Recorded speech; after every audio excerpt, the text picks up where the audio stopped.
4th, 2025 to order. If you will join me in standing and saying the Pledge of Allegiance. I pledge allegiance to the flag of the United States of America and to the republic for which it stands, one nation, under God, indivisible, with liberty and justice for all. If you'll continue standing, and we'll ask Pastor Michael Carr to come up and say the invocation from Central Church. Good afternoon, everyone. Let's pray. Precious Heavenly Father, we thank you for all the good things that you bring into our lives. We thank you for our community. We thank you, Lord, for the sacred trust of government, the privilege of leadership, and the honor and the duty of stewardship.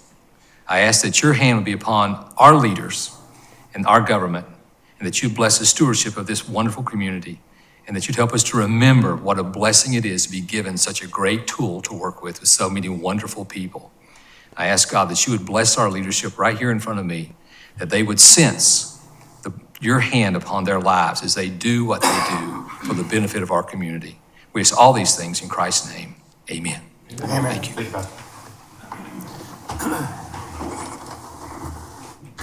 Mr. Landa, do we have any changes to the agenda today? No, sir.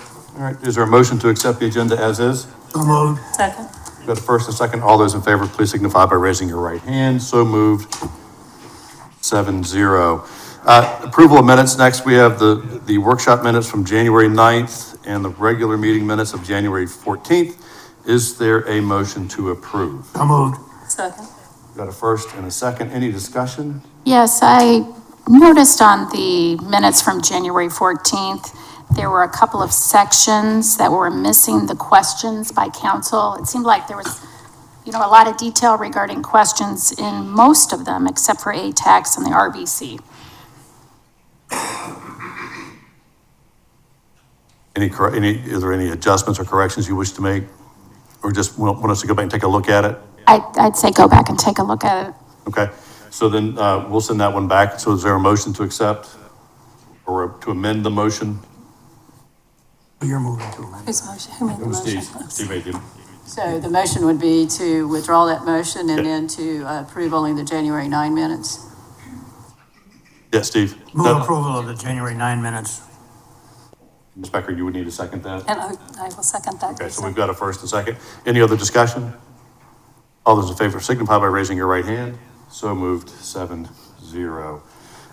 General reports from town council. I'll start off with that. Last Friday, last Thursday, we did go up to South Carolina Department of Transportation. I'm going to ask Mr. Sean Colin to recap the discussion during that meeting. So, Mr. Colin, if you'll come up, please.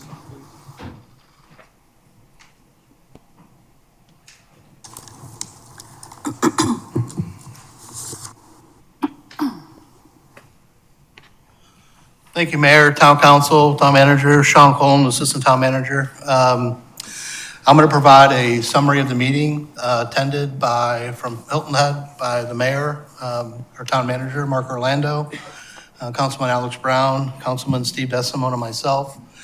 We've got the other meeting attendees listed. I don't necessarily want to go through them, but we did meet with SCDOT leadership, including Secretary Powell and our partners at Beaufort County, to include their administrator, council chair and vice chair, and the project manager. The purpose of the meeting was to go up and get additional information to share with both town council and county council, and to ask questions that were raised by both town and county council in their respective workshops earlier in January. Kim, if we can scroll down a little bit. I'm going to go through, there's 11 different points in this summary, and we can certainly make this available on our website as it wasn't part of the packet. We can make it a part of our website after the meeting. But when we began the discussion with SCDOT, they led off and outlined 6 different options, potential options to advance a project for the William Hilton Parkway Gateway Corridor. And I'll walk through each one of them, and I've got some graphics that I'll pull up as we get questions. But option 1, and with an anticipated cost, and let's not get hung up too much on that, just their ballparks, around $258 million. They were calling a lifeline option, did not include the multi-use bike and ped path on the bridges, but it would be a 3-lane bridge with breakdown lanes. It would be striped for 2 lanes initially, and that's to tie in to the existing 2 lanes at the end of the bridge on each end. And it would have the ability to be, to utilize 4 lanes at a date in the future when the westbound bridge is in need of repair. They can use the width of this bridge to do 2-way traffic, 2 lanes in each direction. We did ask them, because the question came up during the town council workshop about the original project being somewhere in the $500 million, $488 million, and then this cost being more than half of that, and it seemed like you're getting half the project, at least half the bridge. There are other costs that are included in the overall project delivery, and so half of the bridge does not mean half of the cost of the full bridge. There's additional costs with design and the engineering, utility relocation, and mobilization and other things that contribute to the overall cost of the project, not just the cost of materials to execute.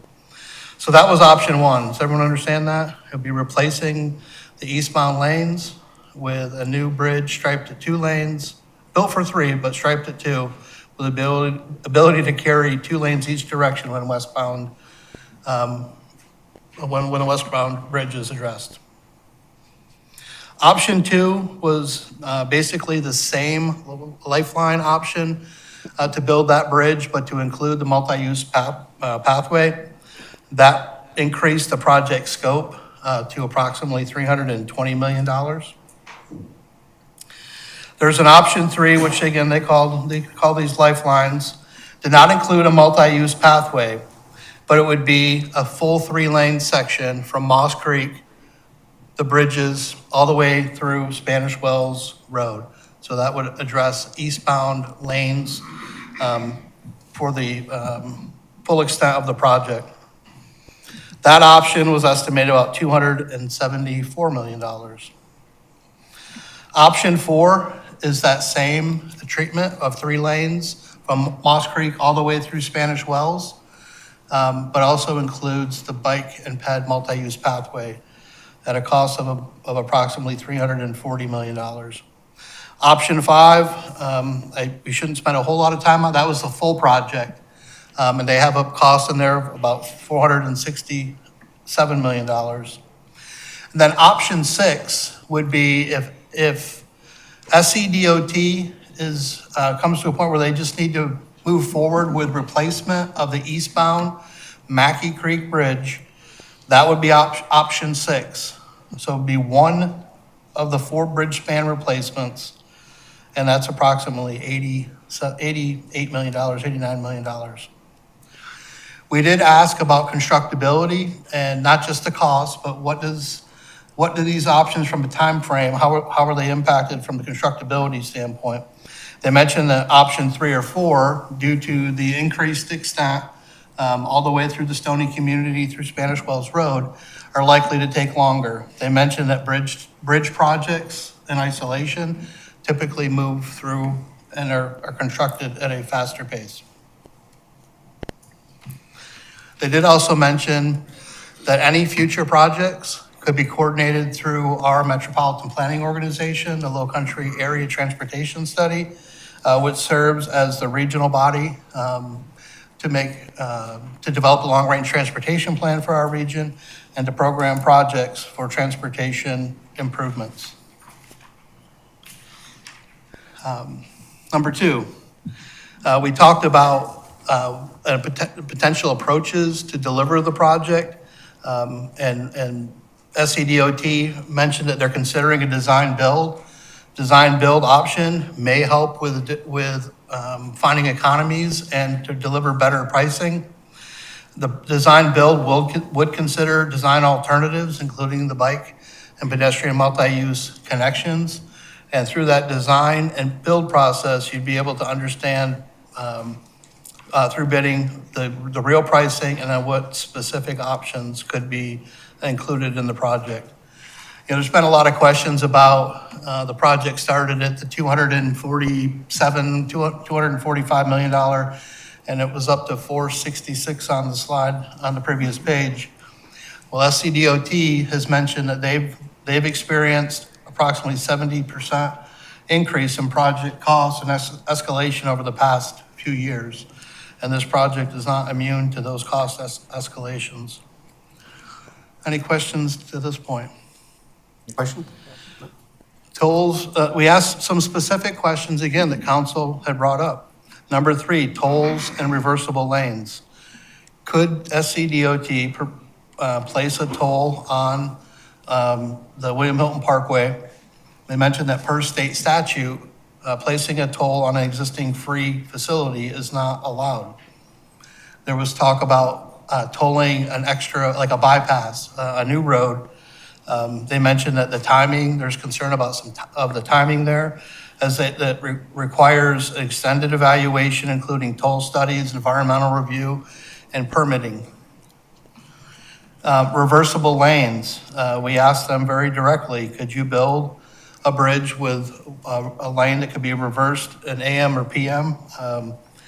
And SCDOT opposes reversible lanes due to their concern around safety, compliance issues, and the cost to operate and maintain, shifting the barricades and barriers during different times, peak hours of the day. So they're not in the business of reversible lanes, and that was their position. A question around utility relocation and funding. They mentioned that utility relocation is a requirement under the Utility Relocation Act and under South Carolina Code Act 36. It is capped at a certain percentage of the project, and they would cover the cost of utility relocation under that provision. And that the balance of utility relocation could come from the local fund portion of the project, of that funding source. And then moving on to Pinckney Island and the Skull Creek bridges. There was some question about the new eastbound bridge, if option 1 was selected, about it landing on Pinckney Island to help with cost and logistics of moving traffic. The preferences from DOT to build a new eastbound bridge to be elevated over Pinckney Island. Touching down on Pinckney Island would increase costs, reduce safety by having at-grade movements. And then as part of the EA and talking with my counterpart, the U.S. Fish and Wildlife has program goals, and one of their program goals in environmental assessment was to mitigate that at-grade intersection. And so that's part of what's currently in those documents.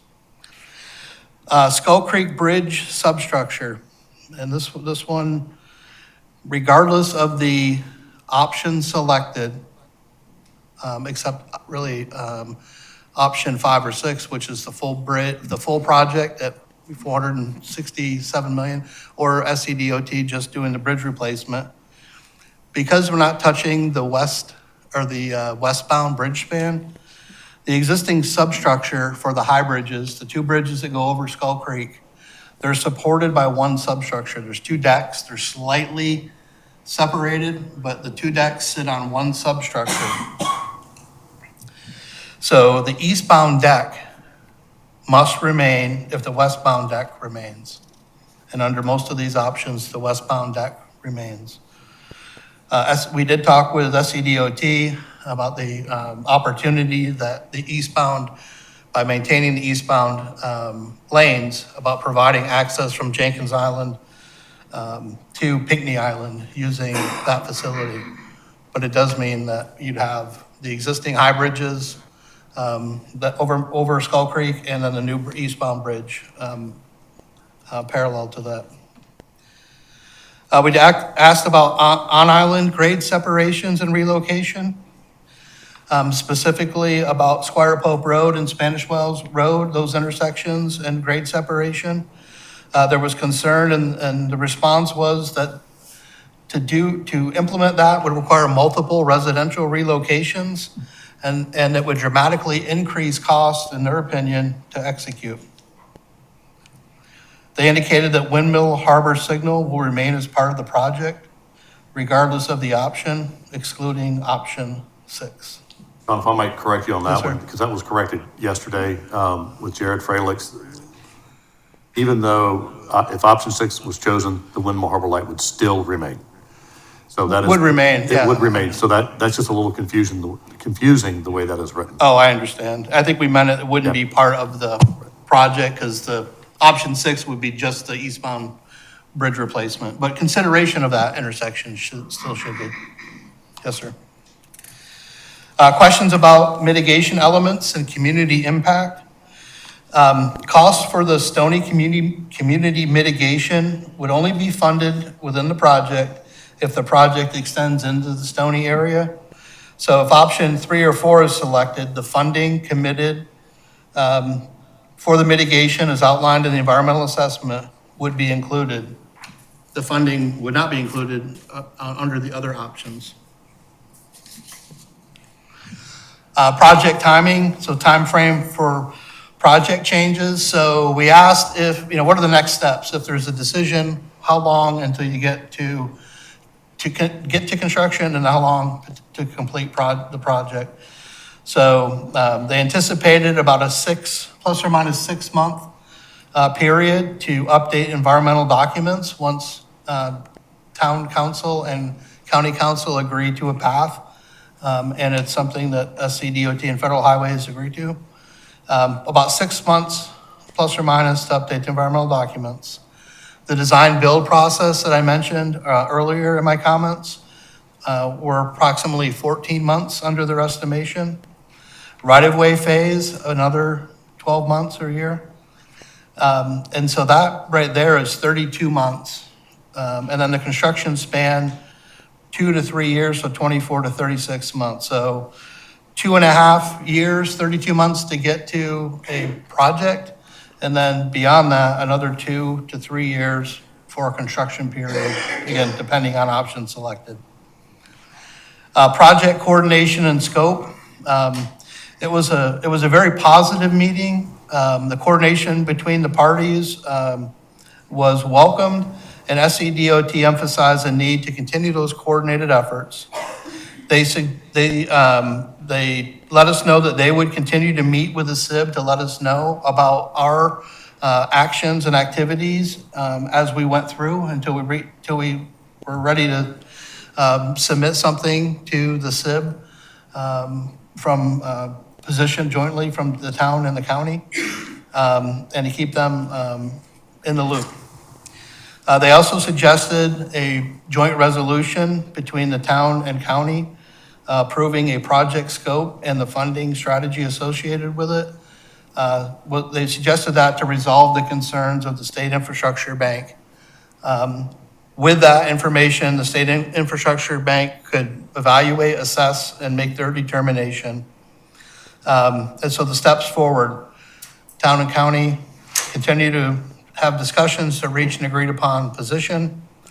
A joint resolution approved by both the town and the county to address those concerns from the SIB was recommended to be delivered in advance of that March 31st deadline.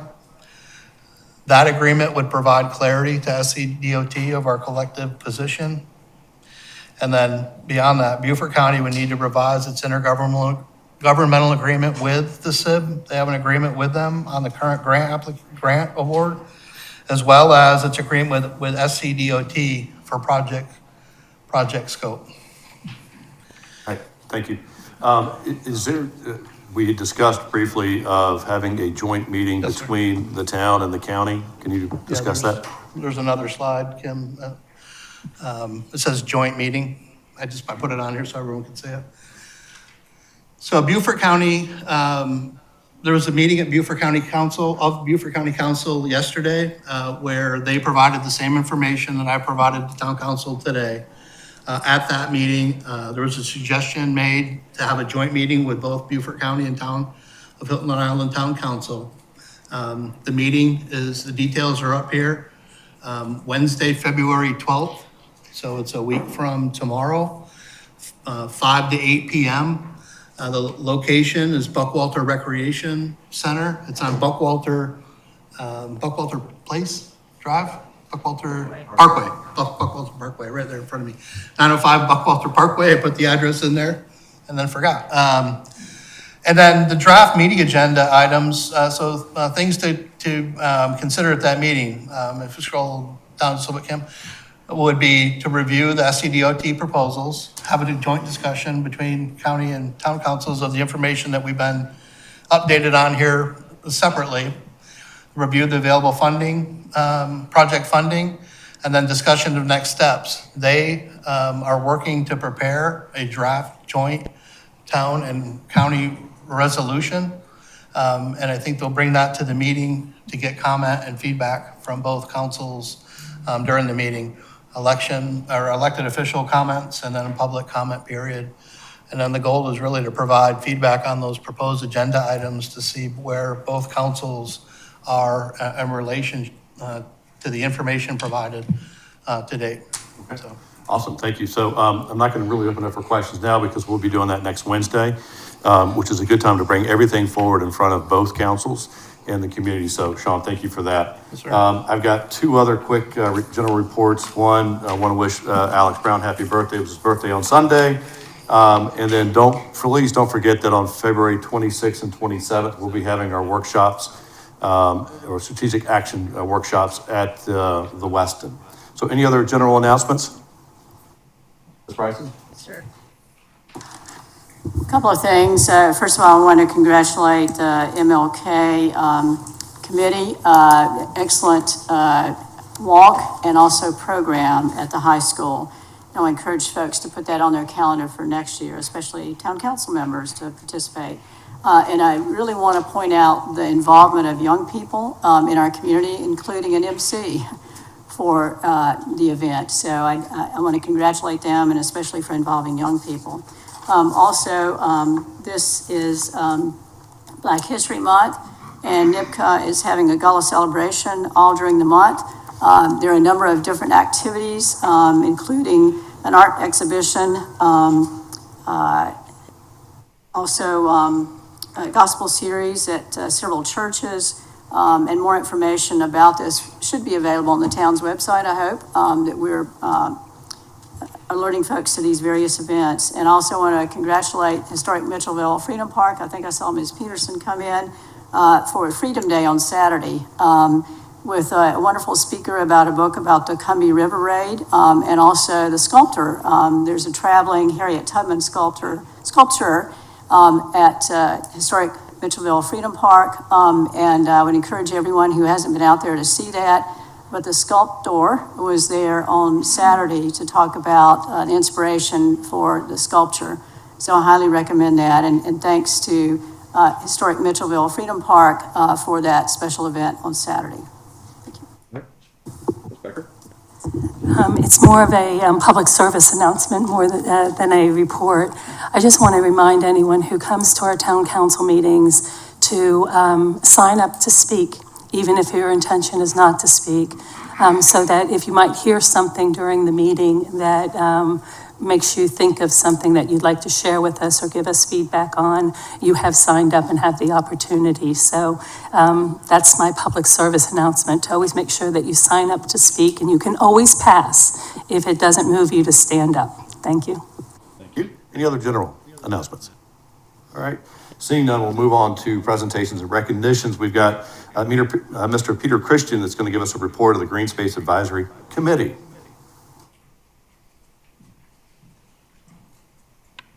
Thank you, Mr. Mayor, members of the Town Council, Town Manager.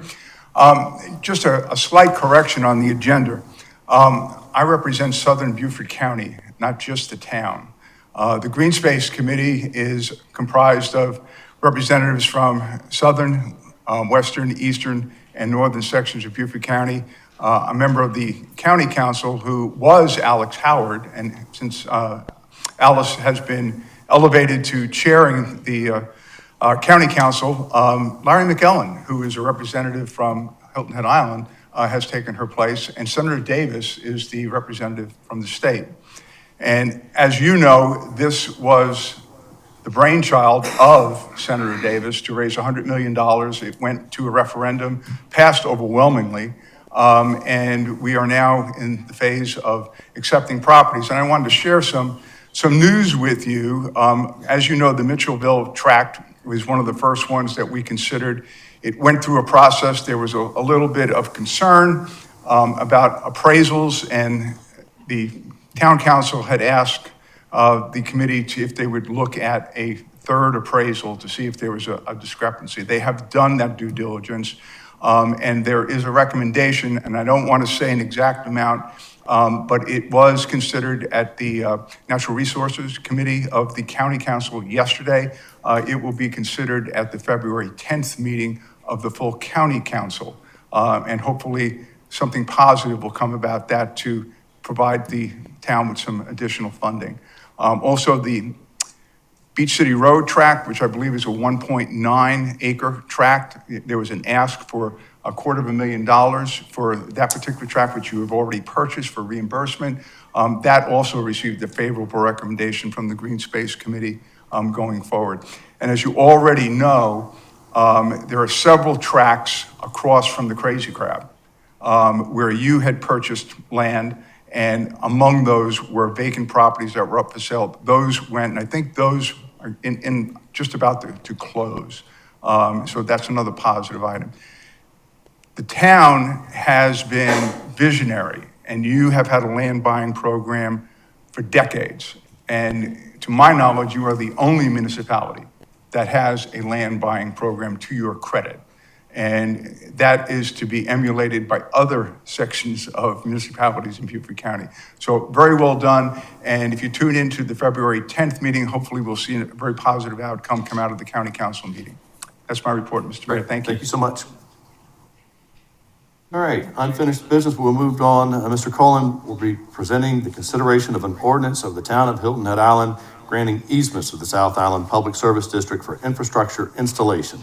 This item was approved on the first reading at our meeting on January 14th. Thank you, Mayor, Town Council, Town Manager, Sean Collins, Town Manager, happy to be up here again on this. Just for a refresher, I did present this on during the January meeting. It was endorsed by, or approved by Town Council at a vote of 6-1, but there was some additional information that was requested at that meeting. And so let me move forward to address that at this time. Kim, can you scroll down just a little bit on that? So on January 14th, Town Council approved the first reading, but asked for the tree removal and mitigation plans for the town property impacted. Primarily, it's just across the Wexford Drive here, where an existing drainage ditch exists and where the water line for the conveyance of water for the south end of the island would be conveyed. There was also a request to look at the construction method, to ask the PSD on their construction method, and if there was another way to, rather than open trenching, to look at ways to reduce the number of trees that were impacted by that activity. Kim, let's go ahead and just pull up the attachment.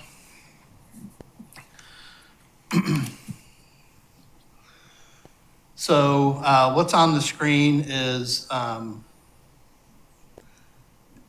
outlines the trees that are impacted. Those trees that are, those X's that you see on this plan are the trees that would be removed as part of this project. You can see a description on the left side. There's numbers listed 1 through 25. There's 2 blanks. So there's 23 trees that are impacted or will be removed as part of this project, not impacted, but removed. You can see the size and species of those trees that are outlined. And I'd like to point out that of the trees, there are only 4 oaks listed on the list. 1 is diseased, and then there's only 1 of significant size at 20-inch diameter breast height. So basically wide as you look at it.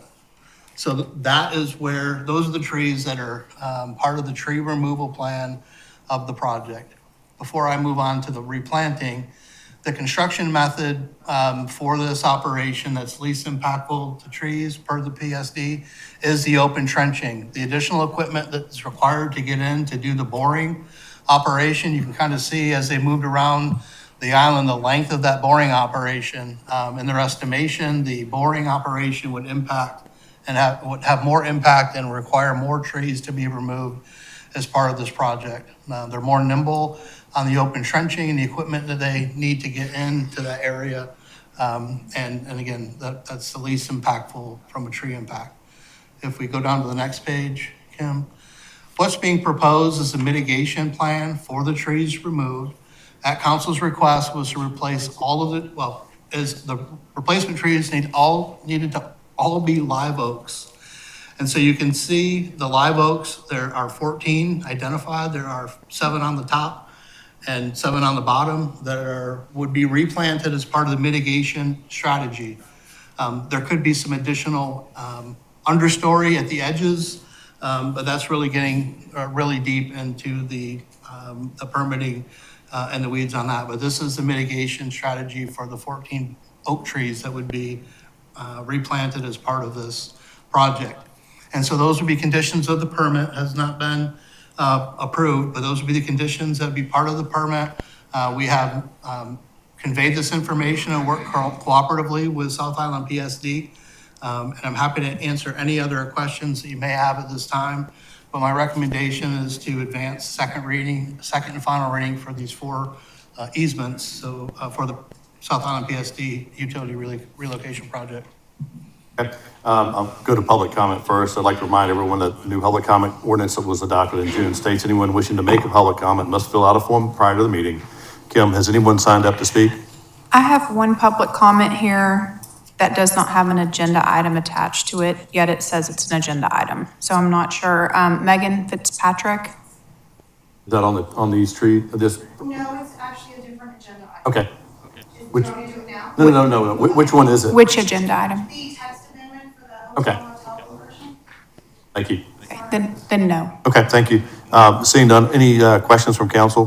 Questions or comments? Ms. Bryson? Yes, I think I was the one asking to see the mitigation plan, so thank you very much for that. Actually, let me take it back and see if there's a motion first.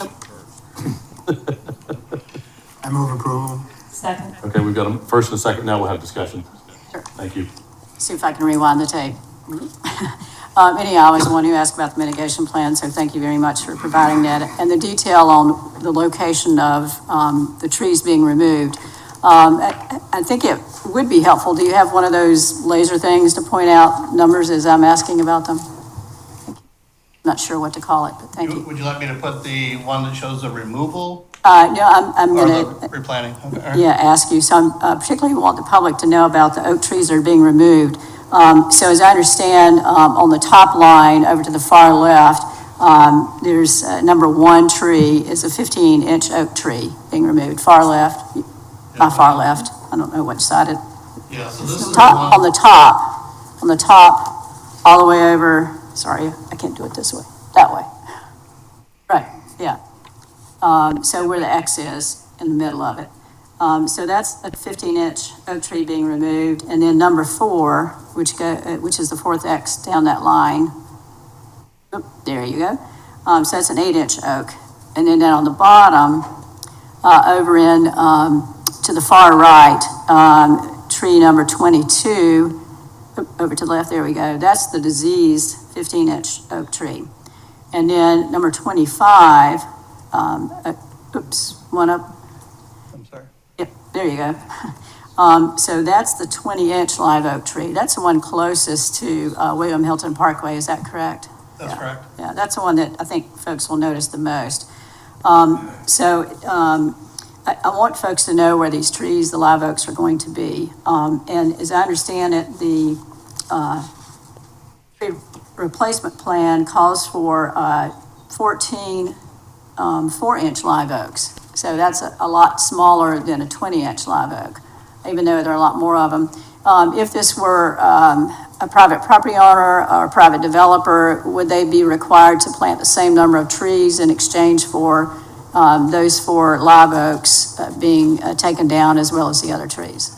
No, and I'll say that the our requirement in the code is replacement of 2-inch caliper trees. We doubled that with 4-inch. We require them to be 10 feet tall also at the time of planting. So So these requirements are higher than our current standards on the land management ordinance? that is correct. Okay, all right. And in addition to that, on the next sheet, the tree mitigation notes. So down in note number 3 is 14 10-inch tall live oak trees to be planted. And then there's also 2 buffers that are going to be 2 type B buffers, one on Dunnigan's Allen side and the other on William Hilton Parkway side. So I think it's important for the public to note that also there's going to be some buffers planted in those areas. That's correct, and I guess that's what I meant to say when we talk about understory planting at the ends to help with that. So there's not because right now you can see, right, if you look through that channel, there'll be a little bit more opening through that channel. But the plantings at the end would help screen that open corridor as the buffers are reestablished. Right, thank you. And which leads me to the next question, that is the timing. Do you know the proposed timing of when this construction project would occur and when the replantings might occur? We haven't approved the permit. We do have representatives from the PSD that we've invited here to maybe you could speak to that. Come on up, John, if you don't mind. And I support more water, I'm just concerned about the trees. You know, right now, it'll probably be 6 months before we get over there. And then, and it's gonna take, you know, once we go in there, it'll probably take 2 months to do this work. And then we'll plant trees back then. So maybe sometime in the fall, we can see It's some gonna have to be in the replantings. fall, I wouldn't do it in the summer. Thank you, sir. Okay, thank you. Any other questions or comments from council? Okay, thank you. Okay. Just a thank you to the mitigation plan and the upping the size of the caliber of the trees. That is important. Live oaks are not quick growers, so it's going to take a while for it to fill in. And I would just ask if there happens to be an opportunity to increase it even more, that we'd be surprised and that happens. Thank you. Okay. Any other comments? Seeing none, we've got a consideration of an ordinance of the town of Hilton Head Island granting easements to the South Island PSD Public Service District for infrastructure installation. This is the second reading. It was motioned by Mr. Alfred and seconded by Mrs. Becker. All those in favor, please signify by raising your right hand. So moved, 7-0. Thank you.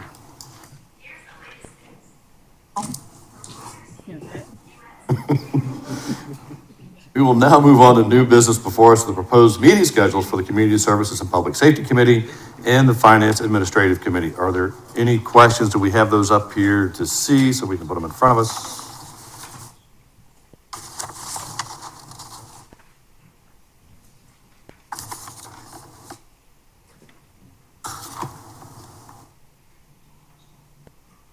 Are you ready for?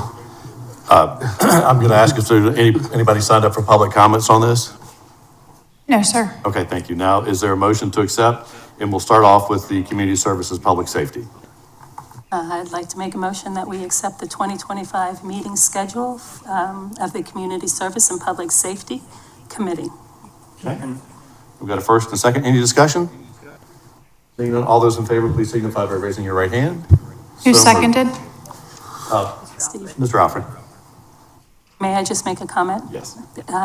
So I would like to encourage all of y'all to come to our February 10th, all of our meetings, quite honestly, but especially our February 10th meeting, as it's a relatively open agenda, where we'll be talking amongst ourselves about what it is that we want to accomplish this coming year. And I'd love to hear your thoughts on that as well. So February 10th, 10 a.m., right here. Thanks. Thank you. Next, the Finance Administration. Do we have a motion? Mr. Mayor, before we move, Yes. had discussions with the other two committee members on this meeting schedule. I understand that there's a conflict on March 25th, and wanted to check with the town clerk about potentially moving that to March 18th, which would be the Tuesday before.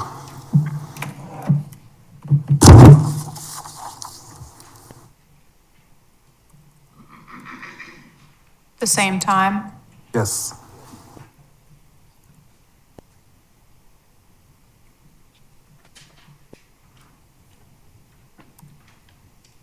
Give me just 1 second. I have to check several calendars.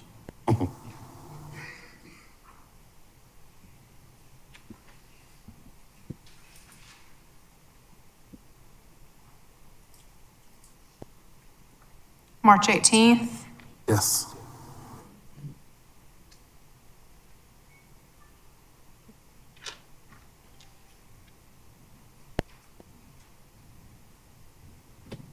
Yes, that works. Okay, thank you.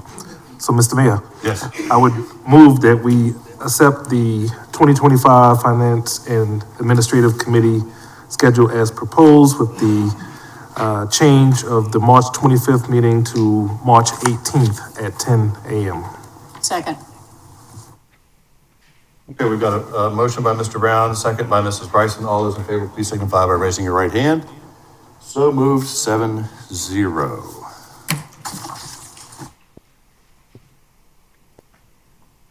We will now move on to the first reading of a consideration of an ordinance to amend Title 17 of the Municipal Code of the Town of Hilton Head Island to amend Chapter 4, Noise Control, to add additional requirements for construction hours.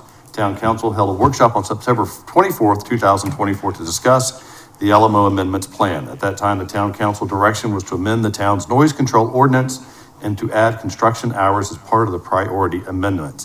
Mrs. Lewick. Thank you. Good afternoon, Mayor, Council, and Mr. Orlando. Missy Lewick, Planning Director for the record. Yes, I'm here to discuss first reading of this priority amendment to the noise ordinance. Switch over here. As described, we have been working on an LMO amendments project that is identified in our strategic action plan.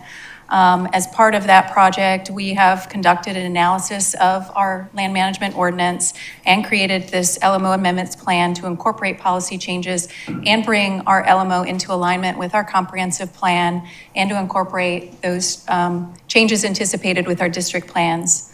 The effort's been divided into two parts. The LMO full overhaul and the priority amendments. The priority amendments include incremental changes to both the LMO and portions of the municipal code that are related to land management, seeking to address those important and urgent issues in advance of the LMO overhaul. We did have a workshop with council last September to review the LMO amendments plan, including the priority amendments. We did discuss an amendment to construction management standards, and we did have some discussion with council on including direction to amend the noise ordinance as part of that priority amendment. So just to describe our current noise ordinance as it relates to construction noise, current noise ordinance regulations allow construction activity on any day of the week during the daytime. Daytime is defined at 7 a.m. to 10 p.m. The proposed amendment seeks to align construction activity hours with those hours that are enforced by our local major property owners associations in the planned development communities, as well as best practices to have a more standardized schedule that minimizes disturbance to nearby properties. The proposed amendment limits construction hours to Monday through Saturday, excluding several major holidays that are listed here, and also limits construction activity from 7 a.m. to 7 p.m. or sunset, whichever comes first. Again, I mentioned that we discussed this at a town council workshop where we received some feedback as it relates to our construction hours and construction management standards. It was discussed at that time, or the feedback that we heard from council, that construction projects do have impacts that spill over into adjacent properties that do cause disruptions, including noise, vibrations, dust, traffic congestion, and other issues. Those impacts are sometimes frustrating, and they affect our daily routines and operations. On the flip side, construction projects also create jobs, stimulate our economy with new developments that result in positive impacts to our community. It was suggested at that time to research the hours of construction in our planned development communities, as well as some other best practices when proceeding with this noise amendment. And I'll just explain some of that analysis that we did. We did evaluate the island's major planned development communities and their regulations as it relates to construction, noise, and activity. There are several variations in the chart that follows, identifies all of their regulations as it relates to construction noise. But generally, the construction activity is permitted Monday through Friday from 7 a.m. to 7 p.m., with some activity permitted on Saturdays, typically with pre-authorization from that planned community. In most cases, construction is prohibited on Sundays and major holidays. This summary outlines those requirements by those planned development communities. I'm not going to go through each one of them. They were included in the packet, but if you have questions about them, I'm happy to answer that. And in closing, the amendment really is a modification to simply address that priority amendment that was identified at that September workshop, which was to align our construction noise ordinance as it relates to construction hours. So I'll just go back up to those key policy changes that are included in the noise amendment and would open it to any questions at this time. First of all, we'll go to public comment. Is anybody signed up to speak? No, thank you. Is there a motion on the table? So moved. And I have a question Yep. or comment. My understanding is that the ordinance looks like it's dealing solely with construction, but in fact applies to landscaping people and their blowers and so forth. Is that true? That's correct. Thank you. Any other questions? Ms. Becker? No? I've got it. Mr. Brown? Yes. So, so I can make sure I'm getting my head wrapped around this. So this text amendment would apply to construction activity that would have to go through the permitting process for the town, or all of the elements that you've lined out in the text amendment would have to go along with these rules. For example, the landscape person that does not need a permit would still have to operate under these hours? That's correct. Okay. And is there any differential between a commercial activity and a personal activity? I'm really concerned about cutting my grass on Sunday mornings. Sure. So I can get to that particular section.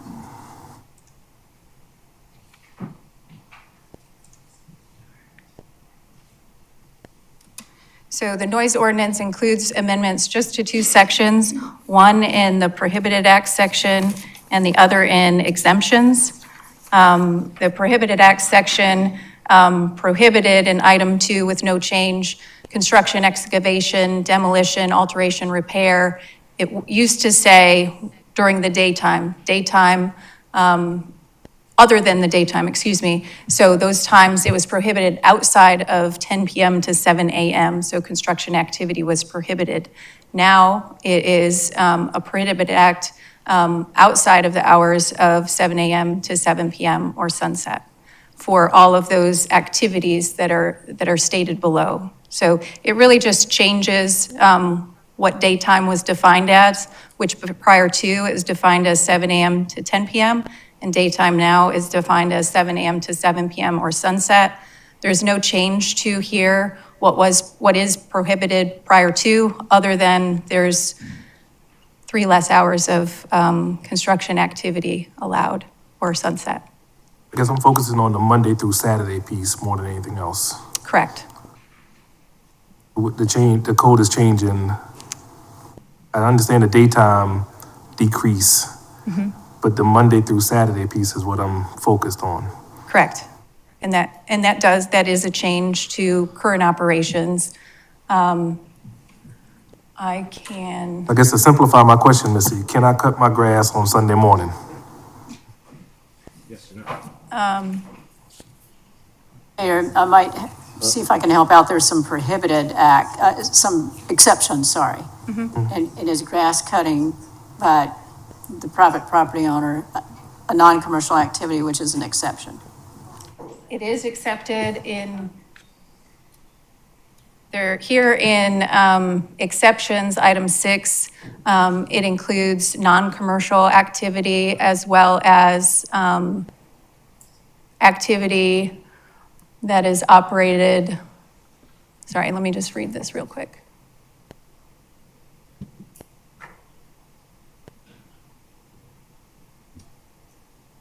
This is consistent with what happens behind the gates, correct? Pardon? All of this is consistent with what happens currently behind the gates. And for those of you who live behind the gates, can you cut your grass on a Sunday? Yes. Okay, Yes, you thanks.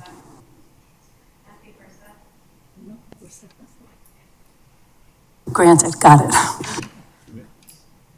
It was, Curtis? I would just point out that the text that is the Monday through Saturday language in this is not a change.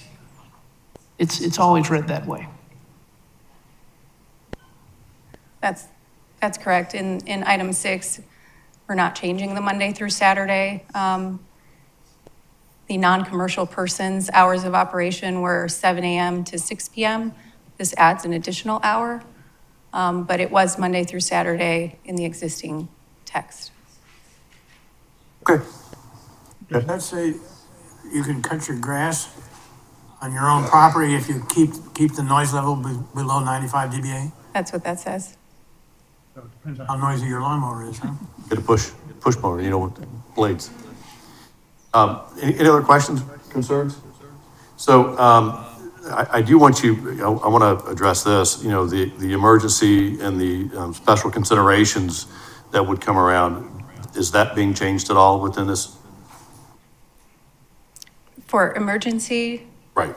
So if somebody's got to do work on a Sunday because of an emergency situation, or if there are special considerations, say the Heritage Golf Tournament, they need to do construction, during the evenings, sure. right? So, There are no changes to the process that provides for exceptions from the noise ordinance.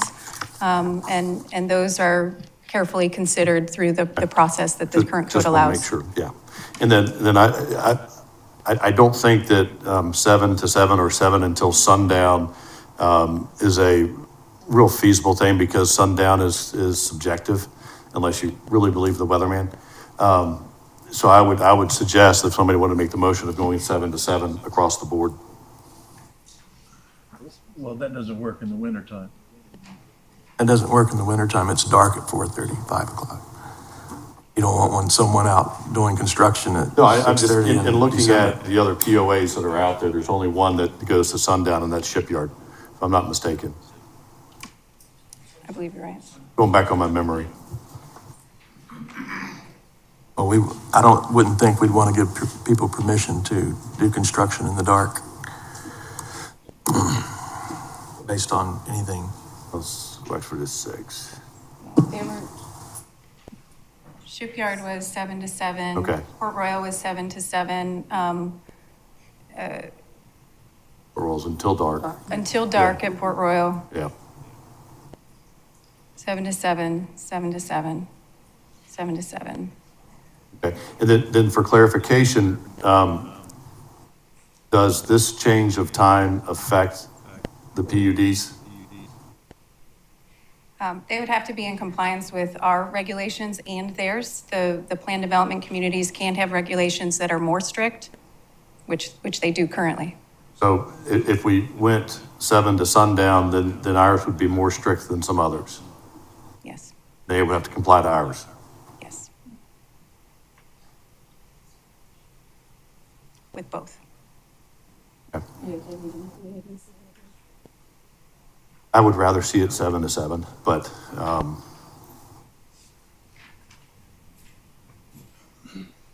I have somewhat of an issue, with us superseding the PUDs, when they've had their rules and regulations in place longer than we have. So that's where I'm having an issue with that. When we're coming in and imposing, new regulations outside of the PODs. So to follow up, and I appreciate that. In fact, one of the reasons this has become an item of discussion was so that we could bring the outside of the gates experience with noise, et cetera, construction noise into something that's similar, if not the same, as most of the PUDs. And I too would not want to disrupt the workings that have been in place for years, if not decades, within the PUDs. I just want to ensure that the outside the gates has a comparable quality of life. So if for you, if that does make a difference, Mayor, if the motion maker would change it to 7 to 7, I'm okay with that as well. Does that help? Yes. Okay. Mr. Alford, you made that motion. Would you consider making that change? Mayor, before he does that, can I make an inquiry about which specific language is the mayor concerned about not complying with what POAs have right now? The timeframe from 7 to sundown. 7 to 7 or 7 to sundown. Yeah, this says 7 a.m. or 7 p.m. or sunset, whichever comes first. And so I agree with Mr. DeSimone. It's not necessarily a safe thing to be doing construction after dark, although my brother did make me do some things after dark with construction projects. But I did it because I trusted him. So, at any rate, as I understand it, staff has looked at the provisions in POAs and is trying to line them up. And it seems as though a significant attempt has been made by staff to make them align. And if there's one POA that has some different language, perhaps a specific time period, then I'm at a loss as to why that's a problem. I'm sorry. I like the staff's recommendation. Well, they're in reading through some of the different POAs, many of them are set timeframes, either 7 to 7, 7 to 6, or 7 to 7, or sunset, whichever comes first. So if we come in and say it's 7 to sunset, then we're overstepping the current operational aspects of the POAs. Well, you need to differentiate between indoors and outdoors, and it is a noise ordinance. I mean, there's a lot of painting and work and things going on in the dark on the inside, so you don't want to prohibit that from happening, but it's based on a noise ordinance, so most likely on the interior of the house, you're not going to bust the noise ordinance. Correct. I would recommend in the future that as we have different items up for discussion, that it is made clear whether or not it impacts the PUDs. I was not aware that that would. I know we had the comparison, but I don't recall anything in the language that said this applies to the PUDs as well. And it would just be good because then I could have had the opportunity to reach out to the POAs within my ward to get their feedback. Any other discussion? So, Mr. Alford, the question was asked if you would consider adjusting your motion and then. My personal opinion is that it doesn't make a lot of difference. I don't think we're going to have a lot of people cutting their grass in the dark. If they do and they've got some interesting lines, that might be something to take a look at. So I don't see this as a significant issue, but to accommodate you, yes, I would amend the motion. Make it 7 to 7 instead of 7 to sunset. Correct, and it's more than just cutting the grass. It's no need to go there. If that's acceptable and we can get this passed, I think it's important for the communities. Thank you. Okay. So any other discussion on that? Since the motion has been changed, it has been amended to go from only changing 7 to 7 or sunset to strictly 7 to 7? Can we do this? I don't know, I know we have one person in here that has been operating behind the gates on a 7 to 7. Can you ask why they chose it? Can we hear why? Well, I don't want to open that up because that's when the bylaws were originated many moons ago. So in giving the opportunity of one to speak and not all the others, as Ms. Hunter said, not have a I'm chance just to reach out. looking for some insight that's somewhere other than on the setting up here. There's got to be a reason, and they've got a lot of experience as to why they've set their times. I'll ask council if they're okay with allowing, and I'm assuming you're talking about Mr. Christian. Yeah. To come up and address that. Is that okay with council? Just hear what he has to say. Not learn something. Is everybody okay with that? I'm always interested in hearing what people have to say. And so Peter, if you would, if you could come up and address that and from your standpoint and your knowledge. It's been 7 to 7, Monday through Friday, and then 7 to 6 on Saturday, and no work on Sunday unless it's an emergency. And that has been in place for over probably 30 or 40 years. And I believe others have similar expectations. And it just requires and it's for contractors. I mean, if a homeowner is going to cut their grass, after 7 o'clock and it's still light out, no one is going to get excited about it. But it's who we allow in at the gate. That's what this addresses. And we wouldn't want that to be overridden by a council directive. So how does that address getting dark at 5 PM if your contractors can work till 7? I mean, if someone, how do we address it? Security would enforce it. I mean, You don't enforce it until 7? We enforce it until 7. Now, there are always going to be circumstances where there's a concrete pour or there's some type of situation that's a safety situation, and they ask, and we will give them a reasonable extension. And again, I don't want to have an ordinance override that so that we can't permit someone to do something that is time sensitive. I'll give you an example. When we put in the monopine over in Hilton Head Plantation, it was a continuous pour for 2 days. And cement trucks came in 24 hours a day over that 2-day period. And we allowed them to do that because it had to be a contiguous pour. And there are other situations where if you're building a swimming pool or something else where you may have to have an exception to that. I wouldn't want it to be so steadfast that you wouldn't not allow an individual community to grant an exception. Thank you. Okay? Mayor, I'm looking at the language of the text, which has not been changed, prohibited acts.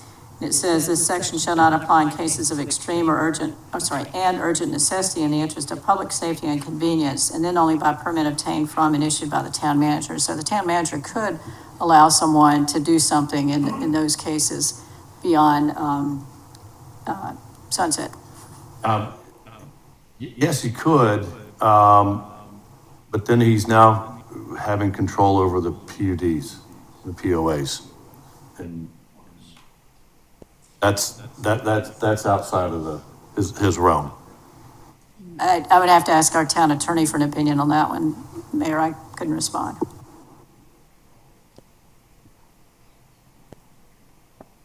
Mark, you want to address, or Curtis, would you like to address?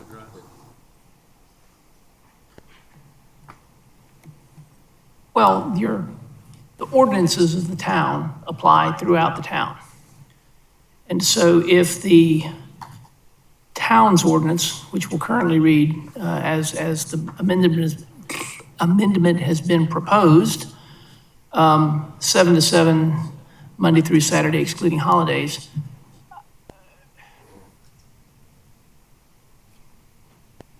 it would apply in the case of, for example, Hilton Head Plantation.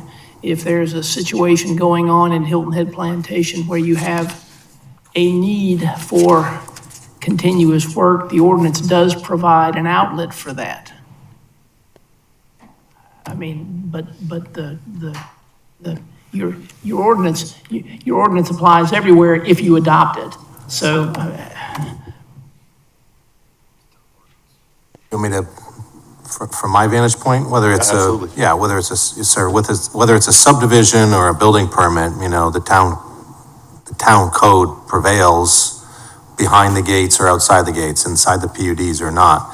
This is simply adding a different time to what is being already in place as a restriction, what's already in place as a restriction. If I could, and it's difficult to sit up here, I don't want to question staff. Based upon what you're asking, I think our planning director needs to answer a couple questions if I could help ask the question. One, is this so complicated tonight, you want to table this and have us to go back to the drawing board? Because Ms. Tunner brings up a point about affecting behind the gates or not.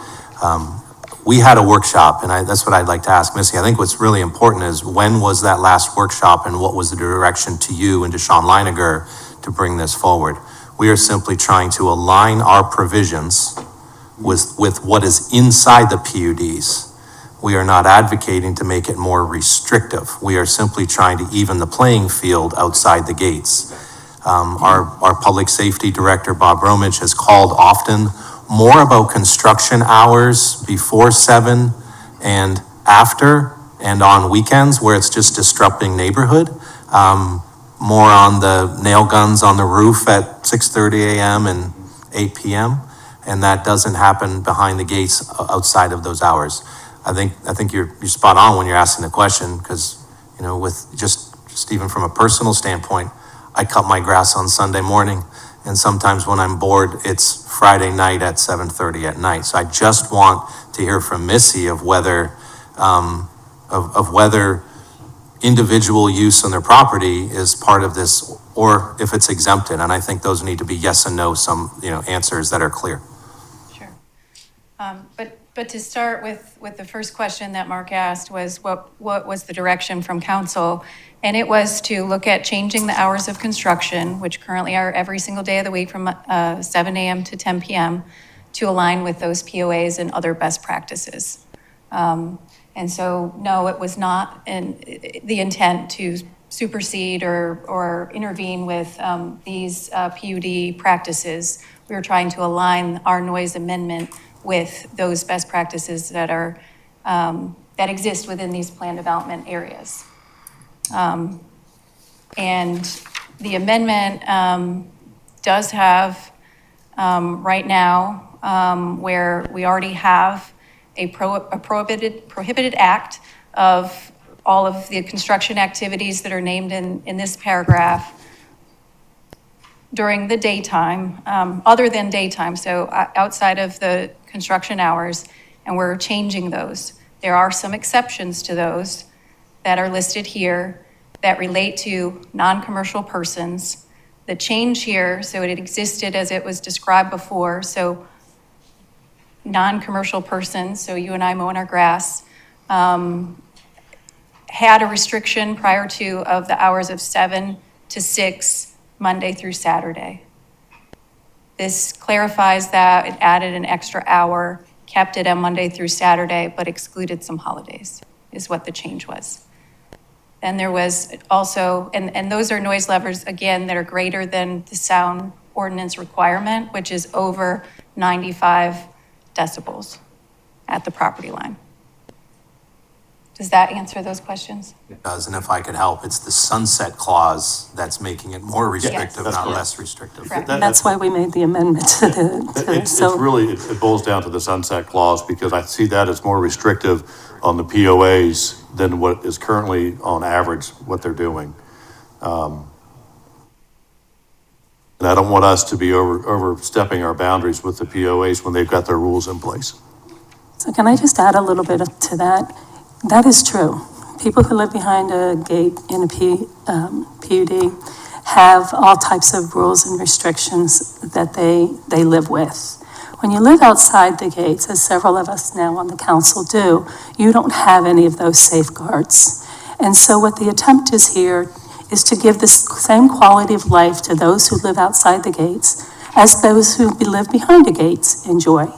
And that's it. So if it's a simple matter of removing a word of sunset that is not consistent or even relevant in many of the PUDs, then I think we accomplish the mission by accepting and approving the ordinance today with the amendment. It's just a matter of equality for all of us who live on this island to have the same sort of lifestyle that everyone should enjoy here. And I just want to make another note. Our town manager is responsible for what happens behind the gates as much as he is responsible for what happens outside of the gates. He is in charge of all of Hilton Head Island, not just the 30% outside of the gate. So, Mark, you've got a big job, and we appreciate the hard work that you do. I'll clear that and say operational. Yeah, he doesn't need to be taking care of their operational side. Thank you. Yep. Mayor, if I might, I certainly support this amendment. I just was looking at a couple of technical questions. and I want to move it forward. It's an ordinance which requires 2 readings, I believe. I'm looking at the town attorney to clarify. So I would say we move ahead with a first reading, and if there's any sort of issues about that particular language that need to be brought to our attention, that can be done between now and second reading. So let's move it Thank you for forward. that. Any other discussion? All right, I'll call the vote. All those in favor of moving the ordinance forward with the change of the verbiage from 7 to 7 or sunset to strictly 7 to 7. Motion by Mr. Alfred, second by Mrs. Becker. Please signify by raising your right hand. That is 7-0. Thank you. If I could, real quick, is anybody else hot in here? It feels like the heat is just, well, I can't because I'm sweating underneath it. Otherwise I would. I'll turn on the air. Yeah, if you could, because it feels like you're just trying to burn us out. The last time it was really cold in here, now it's just too hot. So thank you. All right, if we can come back to order, that'd be great. Moving along, we have a consideration of the resolution authorizing the town manager to sign permits required to execute the beach renourishment project. Mr. Colon.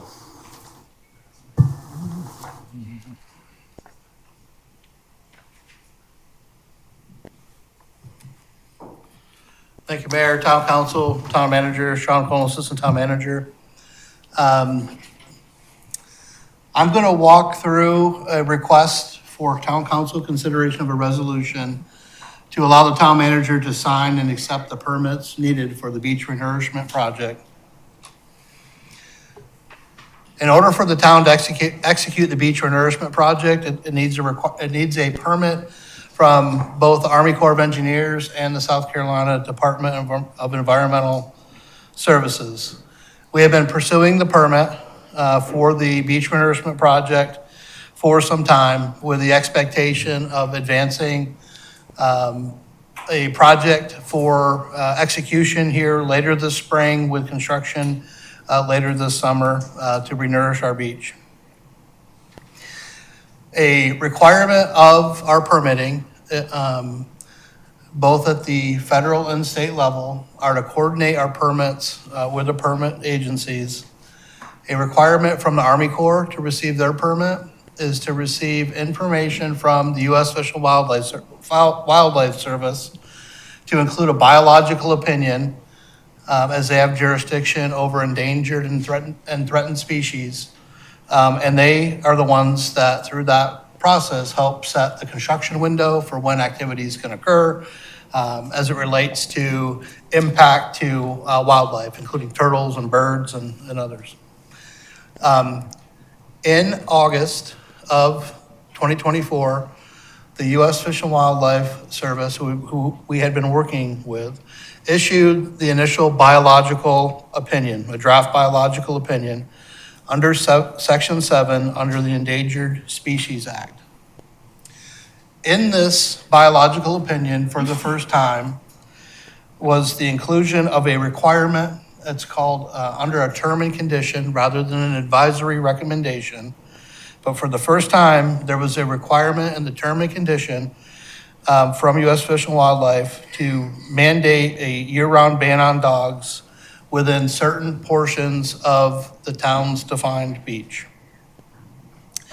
Those restrictions initially proposed in the draft included the Fish Hall Beach Park, portions of the beach at Port Royal Plantation, and Pine Island Beach. And those they were illustrated in your attachments that were part of the packet as attachment 3.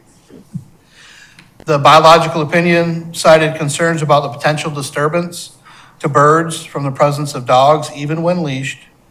And under the applicable sections of that biological opinion, they included reasonable and prudent measure number 4, as well as term and condition number 4, related to shorebirds. Reasonable and prudent measure number 4 stated the town must implement the revised and approved Town of Hilton Head Shorebird Conservation and Management Plan from 2015 before construction begins. The plan will include beach management measures, aimed at reducing human recreational disturbance to offset the anticipated take resulting from the proposed action. The related term and condition from Fish and Wildlife in the biological opinion was this term and condition number 4. And again, I want to point out that this is the initial draft biological opinion language. But it required a year-round dog restriction, access areas along Pine Island and the Fishhawk Creek area shorelines of Port Royal Sound to minimize existing human recreational disturbance to piping plovers, red knots, and other shorebirds. These areas fall within the town's jurisdiction, defined beach, and align with beach access points. They also said the town and its contractor would install signage at the beach access points above the spring high tide line to delineate where the restricted areas begin, and to install buoys at the mid-tide and low tide lines to delineate the areas when the tide is below the high tide line. Again, draft biological opinion was released, provided to the town for review, and certainly at the town of Hilton, we support conservation efforts, but this being a restriction for the first time as a condition of our permit, we wanted to have deeper discussion and understand the purpose and intent of those proposed restrictions. And so we had a dialogue to include joint meetings with Army Corps of Engineer, U.S. Fish and Wildlife, town staff, our environmental engineer, and South Carolina Department of Environmental Services. We wanted to understand why there was a blanket ban of dogs in these areas and how it related to our activities of where we allow dogs currently on the beach, where there's migratory birds, what their patterns are, and understand if it was feasible for the town to implement the enforcement of these restrictions if they were put into place.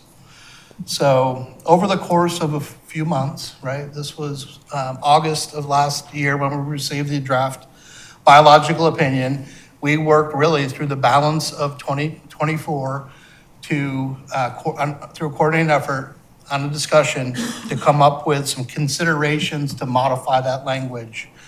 One, we didn't believe that the Pine Island Beach section in Hilton Head Plantation, that it was realistic or feasible for the town to be able to enforce and be effective in restricting dog access at that location. We did coordinate with the general managers of both Hilton Head Plantation as well as Port Royal Plantation to get their feedback and input. So we worked with these agencies. We came back and we drafted some modified language, or we had the discussion and offered some modified language, which they included in an amended biological opinion. So the results of the efforts through that coordinated discussion and collective effort was a modified biological opinion. I will say that U.S. Fish and Wildlife,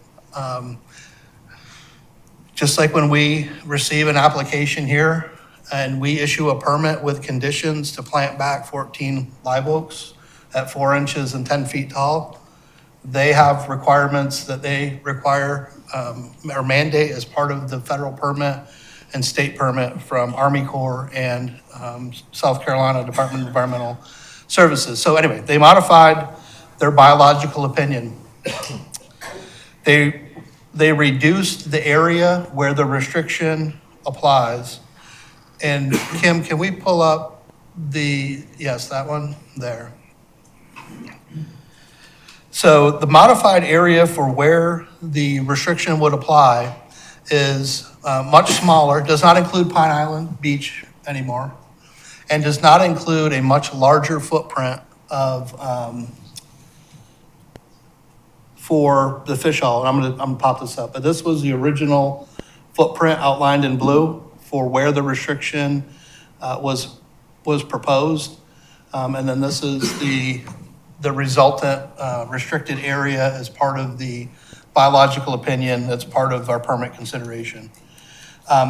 Until we accept the permits, we cannot bid out the beach renourishment project. And so what we wanted to do is bring this forward to town council to let you know we'll need to amend the municipal code related to animal activities on the beach.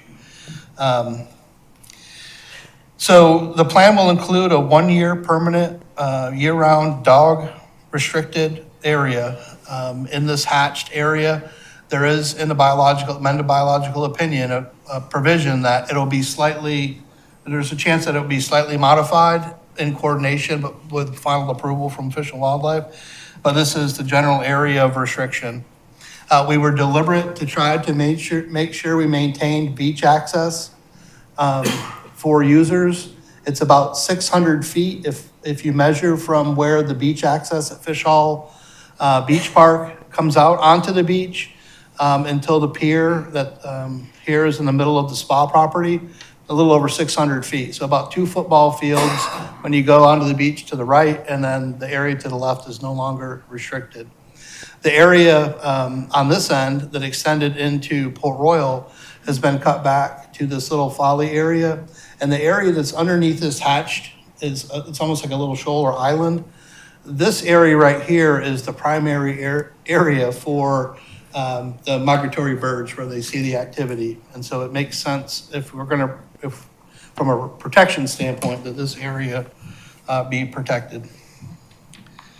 Again, the final area will be coordinated with the service and brought forward as part of an amendment to the town code.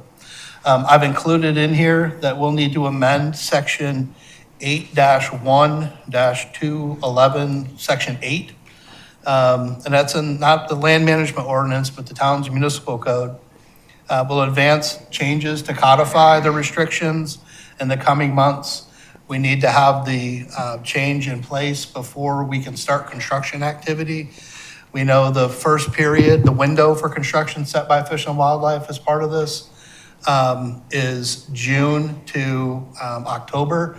We're likely, though, not to start the project until later, much later in the summer season, but we need to make sure that we have the code change in place. And again, I want to make sure to emphasize that in order for us to advance the bidding, to know what the project is with more certainty, how much it costs with more certainty, have discussions with you about how we're going to pay for the project, and then how we're going to execute with a contractor, a qualified contractor, to set the time frame and expectation to deliver this project. So I wanted to make sure that town council was aware of this condition, and that we'll bring forward a code change here in the coming months to get this to a place where we are compliant with this requirement of the permit. And I don't know exactly when we're going to get the permit. I expect it in the coming weeks, okay? And Mark, as the town manager, he'll have to sign the permits, both from the state and Army Corps, to accept the permits. So this action would authorize him to sign those and accept them, allow us to bid the project, allow us to make the code change and move this important project as part of a resilient element for our island forward. So happy to answer any questions related to this item. I don't really want to open up too much about overall beach renourishment at this time. Right, so I'll go ahead and go to public comment. Kim, do we have anybody signed up on this agenda item? Okay, questions from council? Ms. Becker? Thank you. Actually, let's back up again. Any motions? No, yeah. I move to adopt the resolution set forth as attached to the staff report. Second. Is that good enough, Mr. Town Attorney? Yes, we're good. First and second. Ms. Becker? Thank you, Sean, for that explanation. So I'm looking at the January 15th letter from the Fish and Wildlife Service. I think that's the one you've been referencing. First of all, the first line contains an error, but be that as may, it's supposed to be August 8th, I believe, 2024. But going down below to the important part of this, can you help me understand this language? plan will include one permanent, comma, year-round dog restriction access area along Fish Hall Creek shoreline. Is that the hatched area Yes, that you're ma'am. referring to? Yes, ma'am. Okay. And then it speaks of the Port Royal, but we know that that's been changed, correct? Well, can we put that map back up, Kim? I'm sorry. Just so I can show there, I'll get up. So it doesn't talk about Port Royal Plantation, but it's Port Royal Sound, which Okay. is this area. Okay. So it is, I guess, I'll say bifurcated, but it is separated from Port Royal by the Port Royal Sound. But the area that was included in Port Royal proper, that's no longer part Correct, of so this. this Okay, just area wanted in to blue clarify. that went down to Steam Gun has been removed, so it's just back to the Port Royal Sound, where Fish Hall Creek empties. Okay, so it says to minimize existing and future human recreation disturbances to, and they named the birds. So it's not just dogs that are being prohibited within this hatched area, it's also human activity. No activity can take place in this area. Well, it's related to human activity, because if there's a violation, we can't cite a dog. So, I mean, it's human activity to bring a dog, whether it's on a leash or unleashed. And so the violation would reside with the, But if someone wanted to go out and have a picnic there without their dog, would they be allowed? sure. So it's only, the restrictions under that provision of code I mentioned relate to animal activity. It just says future human recreation, and that's Understood. why I wanted to clarify that piece. It also says that the town, its contractor will install the signage that you mentioned above the spring high tide line to delineate the restricted areas. Is the lines that we see hatched out, is that where the anticipated points are? So there would be, we would, in effect, place signs at each end of where the public beach access is, where that restriction begins. They also would like us to place buoys so that when it's not clearly evident where that line would be, that the buoy would represent the area of restriction. And so it goes on to say that the town will work with the service and its shorebird partners to develop a positive messaging campaign regarding the changes along the Fish Hall Creek. And so that's, I'm assuming, another task for the town. And this is where it's, so there's been that provision in previous beach renourishment permits, but it's been an advisory. This is requiring us to make sure that we make people aware of the restricted area, the impact that the violation would have on the migratory birds. And so it is a little bit, well, it's a requirement for us to make sure to communicate the purpose and intent of why we're doing this. And so we could do that as we bring the code forward to include a communication campaign for that item. So is the terms and conditions under number 6, and just adding and thinking about staff's requirements now, town staff's requirements, that we will hire or a contractor or use qualified town staff that's been approved by the Fishing and Wildlife to conduct shorebird surveys. Is that part of what's previously been in the agreements and Yes, it's just now being No, highlighted? that has been a term and condition. We have been required as part of our beach renourishment projects to survey and monitor birds, migratory birds. And so we've been doing that already. It's just restating that condition that is part of this. So as I move project. through the letter, are the rest of these terms and conditions that are identified here, are those consistent with what we've agreed to in the past? That's correct. Only term and condition number 4. Is the one. Well, I say term and condition number 4 about this new restricted access area, as well as requiring the education and signage rather than advisory. So then moving forward, they also require us to hire a contractor or qualified town staff who will conduct roosting habitat surveys and identify and maintain posted areas and key habitating environments. And then it goes on with a number of others. And I just want to make sure that as we're looking at all of those things that now are required of us to provide them reports, et cetera, and back, or whether it's town staff, or whether we have to hire a contractor. The town manager is okay with all those provisions. And what does that do to our budget moving forward? And a lot of other little questions that I don't have to have answered right now, but I did want to highlight that it's the dogs. And obviously, I'm a dog lover, an animal lover, and have championed our dog-friendly beaches before. I can't say that I'm pleased about this at all, but I also know that we have to renourish our beach, so I'm looking for some fine lines to be drawn so that we protect our animals on the island, allow them to continue to have the enjoyment that they've had since we've been in town.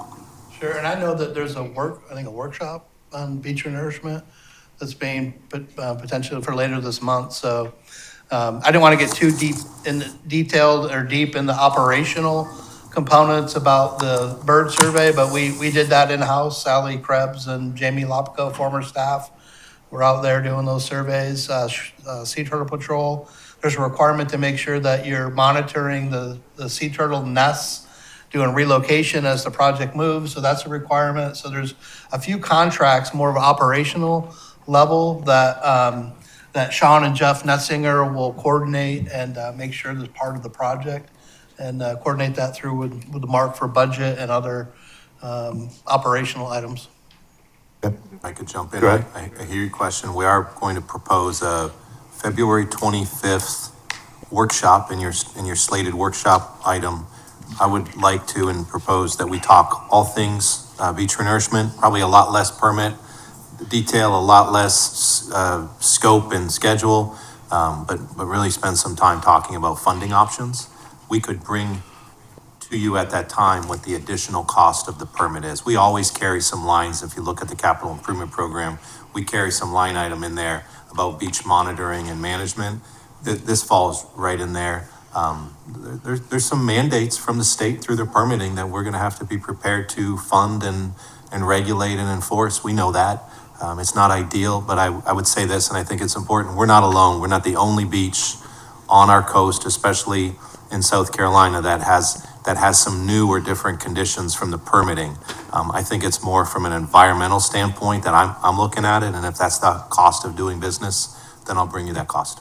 Right. Thank you. And rather than wait to bring this, because there's only a handful, 3 or 4 firms that can do the scale of a beach renourishment program that we're going to engage, the sooner we can bid this out, the better. We just can't bid it out until we get the permit, so. Ms. Donner? Yes, I just want to make a comment. The Fish Hall Beach is heavily used by the constituents of Ward 6, including Fish Hall, Bagel, Mitchellville area, Beach City Road, as well as Palmetto Hall. And when you go out to the beach, you see a lot of dogs. So I proactively reached out to those communities to let them know that this was on the agenda and what the impact was. I only received a few emails in response. Although disappointed, people understood that this needed to happen in order to get the beach renourishment. Mr. Brown? Colin, when would the year prohibition start? When does the clock start? Well, we need to have this in place, the code amendment in place before construction can start. I think it's a little bit of a moving target, but the earliest construction could start per the permit would be June. So we'd like to, if there's support, we'd like to bring forward the code amendment as soon as we get collective direction from council that you're gonna let Mark sign the permit. John means July. But, you know, we're going to talk a lot about this at the February workshop. And again, I do not want to put that clock on it. I think that as soon as we pass this resolution today, we get that permit in place. But know this, as you pass that resolution, and I have confidence in your commitment to stand behind a future code amendment, I'll sign that permit. When we sign that permit, we'll bid it out. We've got to bid it out for some time. We've been in close contact with great consultant team as well as contractors, call them what you will. But unless and until we get those bids back, and unless and until we agree with them and understand them, would we put a shot clock on construction start? We keep saying June. It might not be June because of this permit timing. We just have to get the code in place ASAP. Yeah, I guess what I want clarification on is, does the clock for the year that we can't allow dogs on the beach start when we pass the text amendment, code amendment, or does it start when we start the construction of the project? So it'd be second and final reading of the ordinance to change the municipal code. Yes. You could put an effective date in there if you had a better idea when the project was gonna start. Curtis can probably weigh in I a think little bit Curtis, on that, but. in my mind, it's when I sign the permit. And when I say a year-round ban, Clarification Yeah, on that. please, I'd like to know and that. when I say, when I mention year-round ban, it's not just for 1 year. It's once you change the code, it's in place until you don't have to comply with that. We'll give you some clarity. In my mind, Sean, with all due respect, it's when I sign the permit that the permit conditions are in effect. I think we have some grace period to order the signs and do our work, but we need to know that once I sign that, we have to understand and have a communications plan external, so that folks know what this is and also know what it isn't, right? Our phones rang today because folks thought that this dog ban was everywhere. It's only in that nice little hatched area, which if you're down there is pretty environmentally sensitive to begin with, hard to get to and from. That's the area. We have to have a comms plan in place, but I do think it's when I sign the permit, we have to, all things are a go at that point. Okay. Ms. Bryson? Yes, sir, thank you. First of all, I want to thank the town manager and his staff for pushing back, if you will, on this restriction and getting the revised biological opinion. I think it's something that our community wanted, and I'm very glad and grateful to staff for getting it done. Secondly, with regard to the municipal code amendment, it would seem as though it's a simple revision. It takes 2 readings, and I would ask the town attorney if it's going to take more than a week to do it. I think we ought to put it on our agenda as early as possible, which would be our next meeting on February 18. It does seem like all you have to do is either add a sentence or take out a sentence to include this area and attach a map, and we're done. 2 readings. So I'm hearing the town manager saying he's not signing the permit until he knows that we're going to adopt a municipal code provision, and I would urge us to do that ASAP and not hold up this permitting process anymore. Thank you. All right, thank you. Any other comments? All right, I just want to reiterate what Ms. Bryson said. Y'all have done a great job. The whole team has in working with, Fish and Wildlife and everybody else. And then I'll briefly state that there are at least 5 other municipalities along the coast that are looking to do beach renourishment within the next 12 months. So timing is of the essence. Ours is the largest by far of anybody else's. So we've got to get this moving forward. So, all right, so we've got a motion on the table by Mrs. Bryson, second by Mr. Alfred for resolution authorizing the town manager to sign the permits required to execute the beach renourishment project. All those in favor, please signify by raising your right hand. So moved 7-0. All right, lastly, we have first reading of the consideration of an ordinance to amend Title 16 of the Municipal Code of the Town of Hilton Head Island, the Land Management Ordinance to amend Chapter 16-4. Use standards to add a new adaptive reuse hotel motel conversion program as section 16-4-106. This was a topic in our previous workshops last September. Ms. Lewick.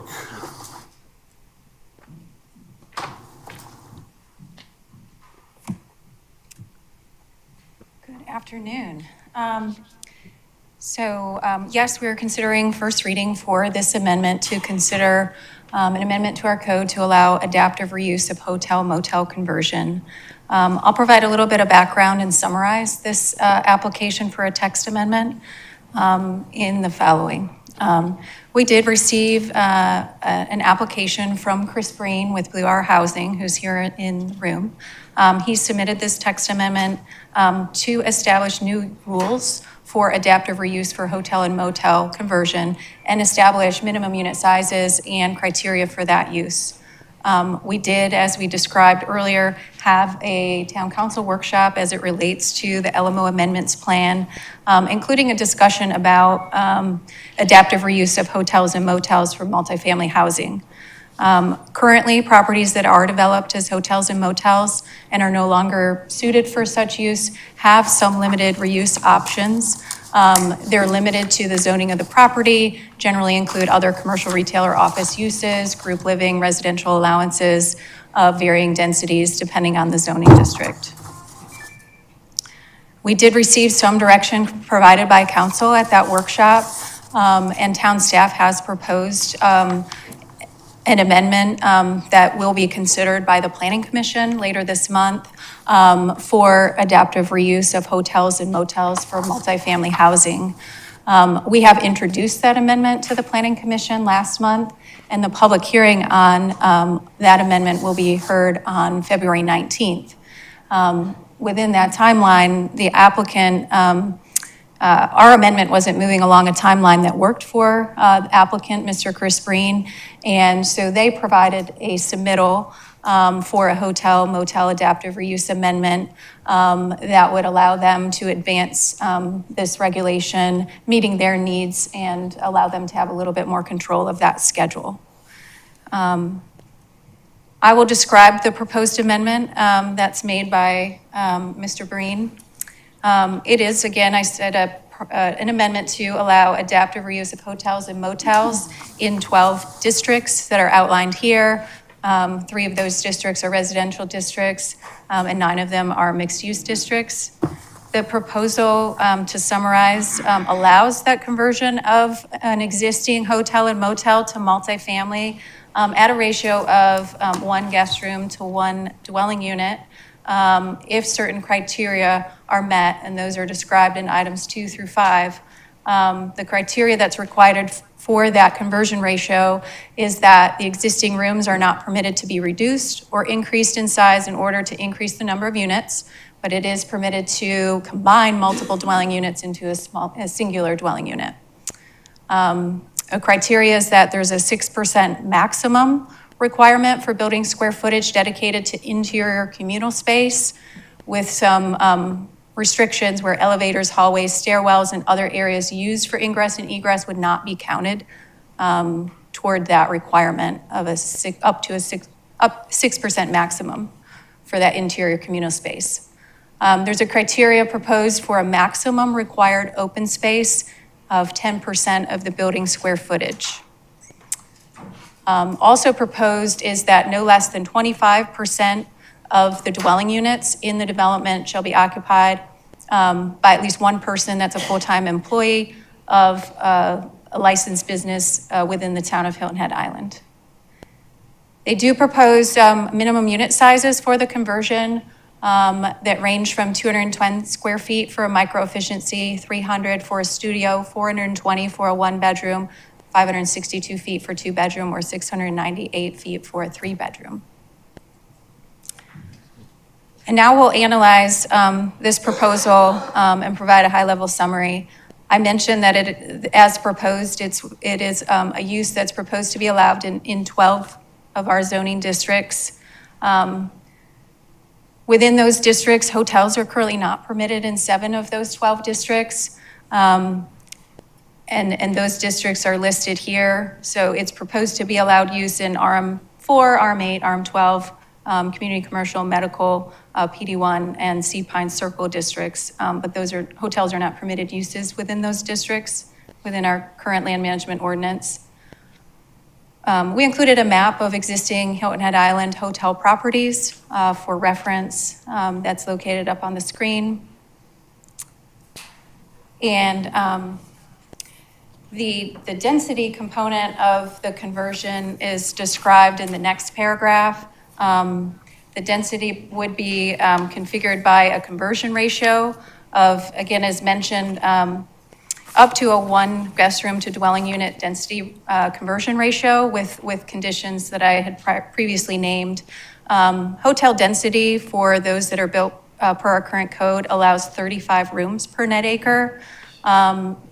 Of those 12 districts where this use is proposed, they have a residential density that ranges from 4 dwelling units per acre up to 16 dwelling units per acre. This adaptive reuse conversion would likely result in residential densities that exceed those residential densities that are allowed within the district.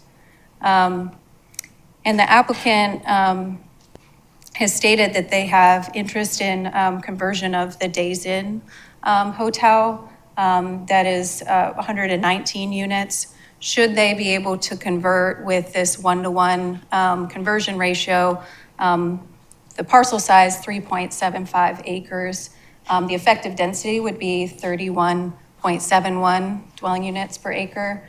We would round up to 32 would be the effective density in that specific example, if they could convert at a 1-to-1 ratio.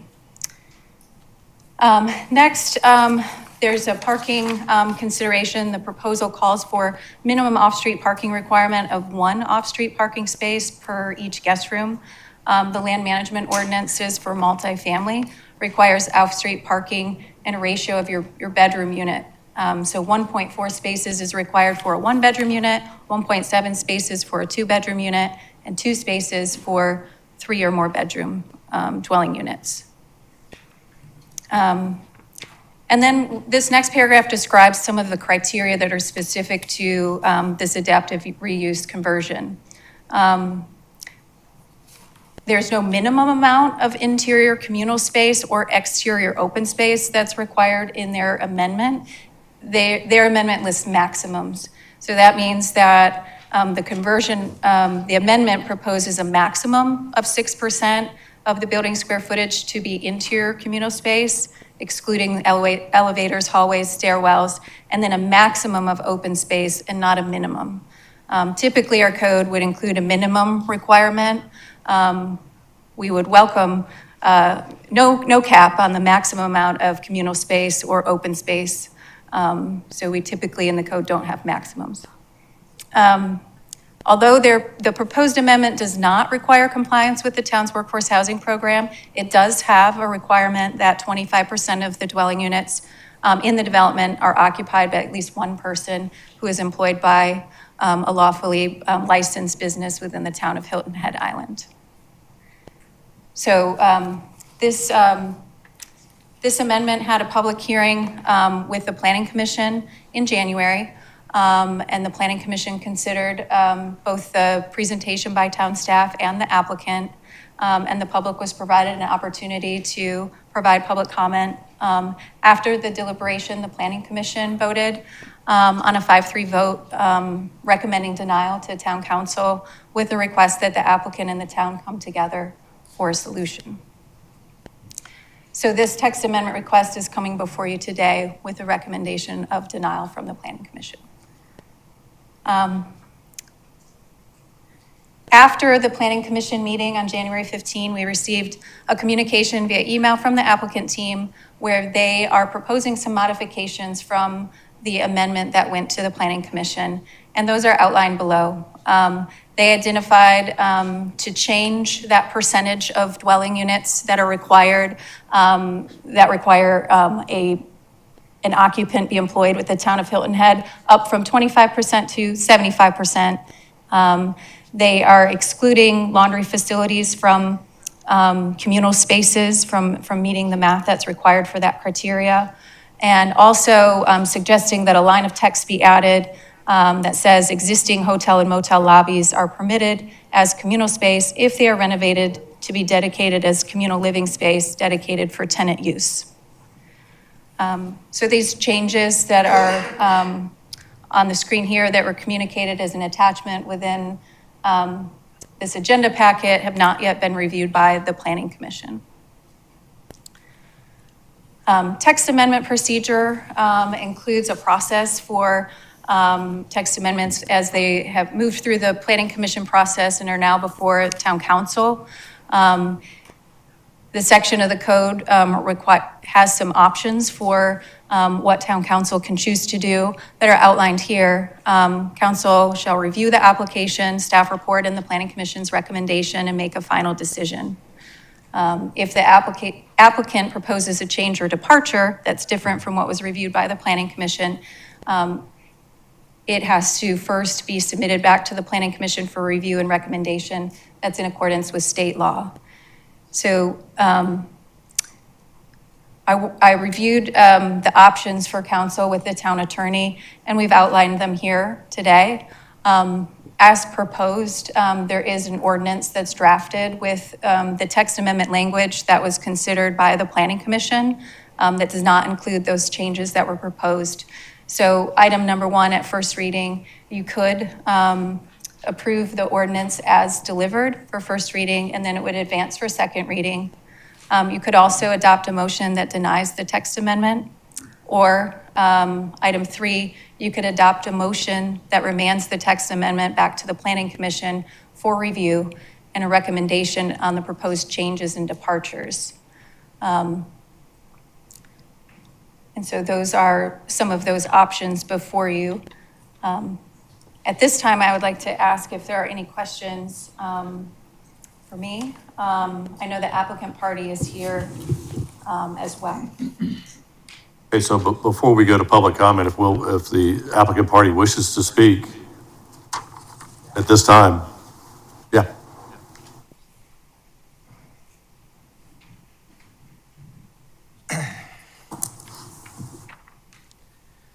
Thank you. I'm Chris Breen from Blue Hour Housing. As mentioned, we proposed this text amendment. We appreciate you all reviewing it, all the conversations we've had with you individually over the past few months. We've been working hand in hand with town staff over the last year to propose a text amendment pathway to convert hotels and motels into housing, which are focused on Hilton Head's workforce.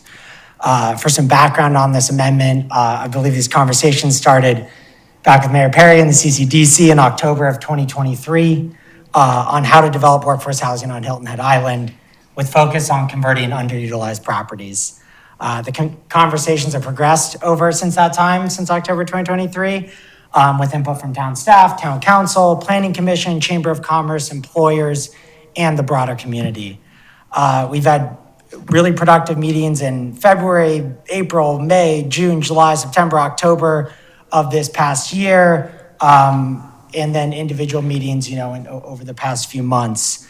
As mentioned, a formal town council meeting workshop occurred on September 16th of this past year, where the idea of converting hotels and motels to apartments was formally introduced to town council. Town council gave the direction to focus on providing housing for Hilton Head's workforce while ensuring livability, and directed staff to continue pursuit of the hotel and motel conversion program. On December 11th, 2 months ago, we, Blue Hour, submitted a text amendment to the LMO and presented this amendment to Town Planning Commission on January 15th of 2025. First, to ensure this amendment would move on a timeline that worked for future development, as Missy stated, and second, to incorporate the language that we believe will maximize developers' ability to utilize this amendment and allow for more hotel motel conversions into workforce housing on Hilton Head. So both timing and effectiveness of the program. On the January 15th meeting, town staff also briefed Planning Commission on a proposed amendment as part of their larger priority amendment set, that included 10 amendments. At this meeting, as we mentioned, Planning Commission was required to choose between recommending approval or denial of the amendment. There was a lot of debate there. I know some of you were there. A bit of uncertainty on how to address the two different proposals that came there that same day. So they recommended denial so that we could come together with staff and adjust our amendment to assure it aligns with the previously stated goals from town council, which many of you were members of town council at that workshop, and ensure alignment with the town on the workforce housing conversion proposals. Since that meeting, we've worked with town planning to put together, or as we proposed, a 3-step plan here to go back before Planning Commission. First, as mentioned and highlighted in the email, we met with town staff after that Planning Commission meeting, had a productive meeting to discuss changes to our amendment and try to find ways to better align with what town staff was proposing in theirs. Second, we're here to present today to town council to get any additional feedback on that amendment so that we hope to come back in a month. When we come back, we are able to incorporate what town council, what you all share with us today. And third, we hope to meet with you again after today to reflect any suggestions of town council and assure that this amendment prevents any bad actors. With all this in mind, we are not here today to request an approval or denial of this text amendment. we're here with the request to remand this text amendment back to Planning Commission. And as requested by Planning Commission, this will allow us to work with staff to amend the text and ensure alignment moving forward. This is a process we've already started, as I mentioned in that January 17th meeting, and is reflected in some of the changes that we proposed here to the text amendment that were shared with town council as a part of that email attachment. Should this be remanded, allowing us time to work with staff, we would return to Planning Commission on February 19th, the date's highlighted up here, and then come back to town council in March for those two meetings. To kind of jump into the background here for this amendment and how we view it, I think we all understand that housing, the shortage of housing, the impacts that has on Hilton Head. There's huge impacts here of housing shortage. Housing is also a core component of the comprehensive plan. It's mentioned 234 times in that plan. The need for additional housing supply is well documented. Hilton Head's workforce faces several challenges, as you know, including long commute times, poor living conditions, overcrowding, which has all led to staffing shortages for business on the island as well. Rent prices have forced workers to live in areas far from work, such as Bluffton, which leads to long commute times, increased transportation costs, and traffic congestion. On island, many workers are forced to live in overcrowded and substandard conditions so that they can afford to live close to where they work. The existing Hilton Head workforce housing program has not yet adequately addressed this housing need. Many of the restrictions, such as minimum room sizes, specific unit mix requirements, limitations on which members of the workforce can live in the housing with the narrow bands, have contributed to the lack of utilization so far for this program. A text amendment to the LMO that enables conversions of hotels to workforce housing and alters some of these key items will attract developers to invest capital in the island in these underutilized, undercapitalized properties to increase the supply of attainable housing and allow all members of Hilton Head's workforce to live affordably on the island with high livability standards without the need for town funding. As you know, many of the hotels I mentioned have struggled to perform in recent years due to growth of hotel supply on the island, rising expenses, and declining room rates. We've seen hotels even recently renting for $60 a night. That is not sustainable business model for these hotels. This has led to several select service hotels being undercapitalized under the years and falling into, with the potential to fall into disrepair. These hotels make ideal candidates for conversion through their efficient layouts, central locations, and ability to convert rooms to housing without any need for town subsidies. With all this said, we believe that the text amendment will fulfill the comprehensive plan's goal of attaining additional housing supply, obtainable efficiency units, through commercial redevelopment, which is hotel conversions, using zoning incentives, increased density, as Missy mentioned, without the need for town funding. These studio and one-bedroom units focused on the island's workforce will allow essential and hospitality and all sorts of workers to live affordably on the island, which is an opportunity that is increasingly unavailable.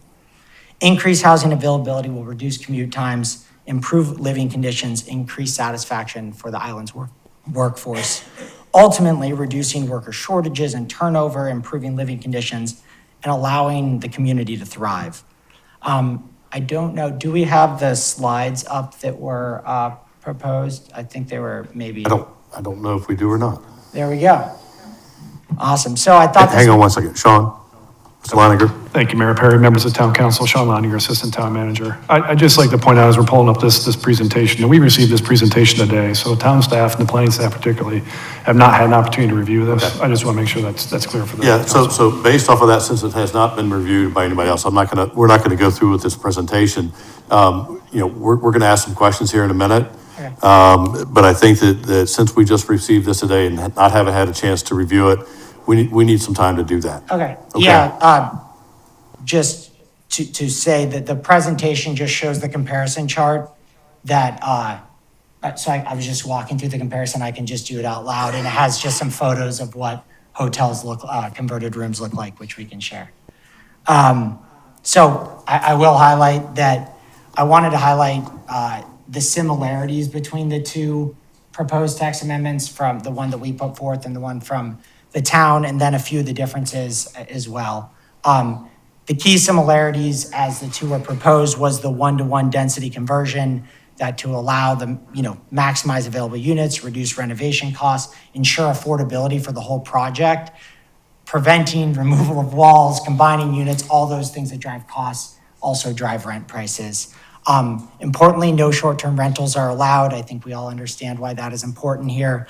The zoning districts, I know it was highlighted, we really align those with the workforce housing program and just use the same ones. This only applies to existing hotels, so if hotels aren't allowed to be built there, then it doesn't matter. We're happy to remove the districts that hotels aren't allowed to be built. There's no limit on micro-efficiency units, as stated in theirs as well.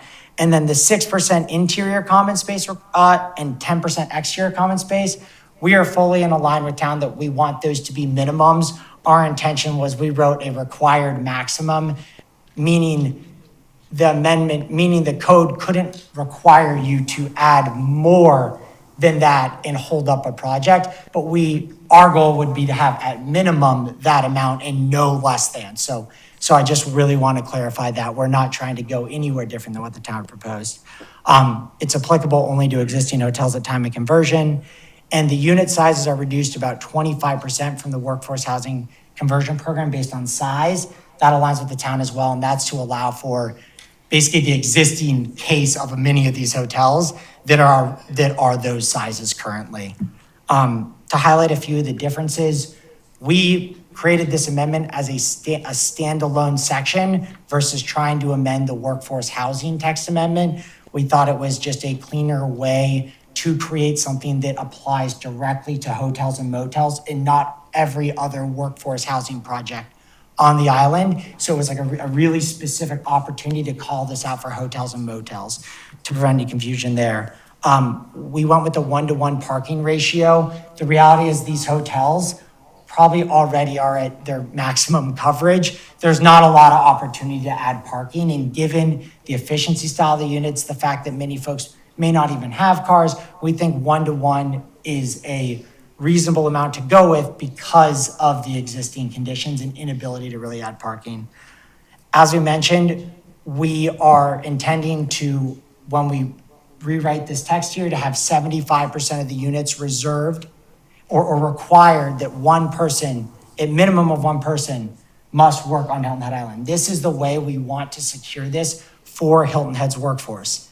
We didn't go to 100% because there are times where somebody loses a job. Somebody may want to move here out of school and not have a job yet. Somebody may retire. There's all sorts of situations where we don't want to have to kick somebody out of housing. Similarly, if somebody gets a slight bonus at work or a few more dollars an hour, we don't want to have to kick them out of their housing. So we really we did the 75% we think it'll be 100% to be clear here, but we did the 75% for that reason. The other difference is, as I said, we don't have an AMI restriction on here because we don't want to prevent somebody that doesn't make enough to live here or somebody that makes marginally higher. People, all sorts of jobs on the island that, may be jobs for the town or for hospitality where they may not make enough to even live in the unit. So we thought it was best to just focus on that they were working here on the island. And then because of this, there's no real administrative requirement. The requirement is to verify that somebody works on the island, which is we believe a simpler than consistently checking someone's income, whether they're working multiple jobs, all these other pieces, which we also believe is a burdensome thing that as of right now, through the workforce housing program, the town has to approve every single person that wants to live in a workforce housing. The town has to approve that. And I don't know if there's really the mechanisms there. So we just think, why not make it where you just have to work on the island? And that we think that's the best mechanism. So we're excited to bring that today. And then one last change is we wrote in the amendment that the building code is the international existing building code as currently adopted by the state of South Carolina to make sure it's focused on existing buildings. It's for existing motels and hotels. And it's also the current one. So if it changes, it becomes more restrictive and is adopted by you all, it flows through here with this amendment. I was sharing some photos with you. We have some great renderings I think we've shared with you of what these units can look like and do look like throughout the US. We believe that all these core pieces of this text amendment align with the comprehensive plan, will lead to the redevelopment of hotels into workforce housing, and will allow Hilton's Head workforce an opportunity to live affordably on the island. To close, and before I briefly pass it off here to Alan Wolf as well, I want to reiterate, we are asking town council to remand this text amendment back to planning commission, allowing us to work with town staff to incorporate all the feedback today and from the planning commission meeting, and incorporate all that feedback to then go back to planning commission in February. I want to thank you for your time, and I just want to quickly pass the microphone here to Alan Wolf, who's representing CERT Group and has been instrumental in working with us to advance this LMO amendment. I really appreciate the time. Very good.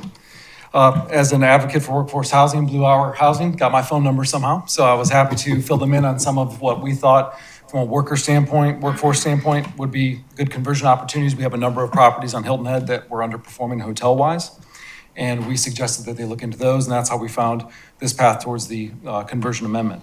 The business feedback from our hotel operators and resort operators was fantastic. Last year at the Chamber of Commerce, we had all the heads of the resorts across the island in one room. The demand for this sort of unit is in very high demand because there's centralized transportation opportunities for hotel resort operators, as well as the fact that currently they're living in more of a group living scenario. So they like the idea of 1 and 2 people in a bedroom versus 4 and more. For the Surge Restaurant Group in particular, as with other employers, we have a chicken and an egg scenario. We cannot currently get J1 or H2B visa workers because we don't have housing units. And you can't apply for J1 or H2B visa workers unless you have housing in advance. So this would open up a new frontier for many employers across the island.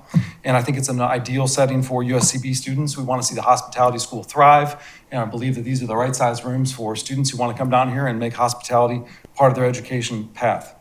The market has selected this for housing. There's currently people that are advocating and using this space for long-term housing. So we believe that the market has deemed that this space is desirable to a number of people who would benefit from it.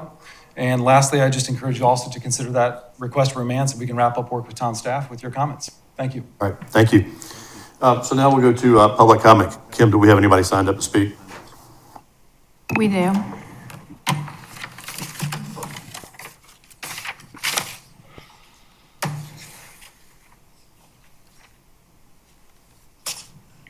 Megan Fitzpatrick.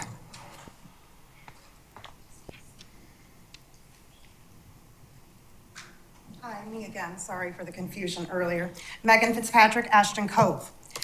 I did some research on Blue Hour Housing that I'd like to share with you guys tonight. Blue Hour Housing, based out of New York, is a very young subsidiary of Cloudland Capital, also based out of New York. Cloudland Capital, a real estate private equity firm, was founded in 2021 by 3 Harvard graduates in their late 20s, Jonathan Reindaler, Matthew Carl, and James Gleason. Blue Hour Housing consists of 3 partners, Matthew Carl, also of Cloudland Capital, Joshua Forgy, and Mr. Breen, all based out of New York. Blue Hour Housing is incredibly inexperienced in converting existing hotels and motels into affordable housing. In fact, they only have 2 proposed projects, one in Kittery, Maine, the other in Leadville, Colorado, and neither has been converted. The Ramada in Kittery consists of 108 units and it is valued at $3.2 million. Blue Hour first approached the town of Kittery only in October of 2024, barely 3 months ago. The proposal went before the planning board on January 9th of this year, and that was purely a conceptual meeting. The second proposed project is the Silver King Inn in Leadville, Colorado, also in its infancy stage. Blue Hour proposed the conversion of this hotel to the Leadville County Council in April of 2024. The project was approved in May 2024 and consists of only 56 units. Blue Hour hoped to have the units converted by the end of 2024, but that did not happen. In fact, Blue Hour and Cloudland Capital only obtained a 5-year fixed rate loan of $5 million on January 17th of this year, about 2 weeks ago, from an entity called JLL Capital for the Silver King property. I share this research with you as I'm quite concerned with Blue Hour's lack of experience and funding. During the Planning Commission meeting for Hilton Head on January 15th of this year, the commission voted to decline Blue Hour's application. I hope that they're aware of this research that I conducted. At that meeting, Mr. Breen mentioned international workers several times, insinuating that they would be the candidates for the 5 proposed hotels and motels that will potentially be converted on this island.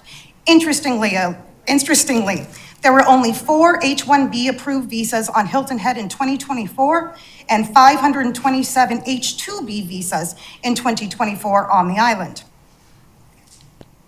And interestingly enough, none of those applications were made by Surge with my research.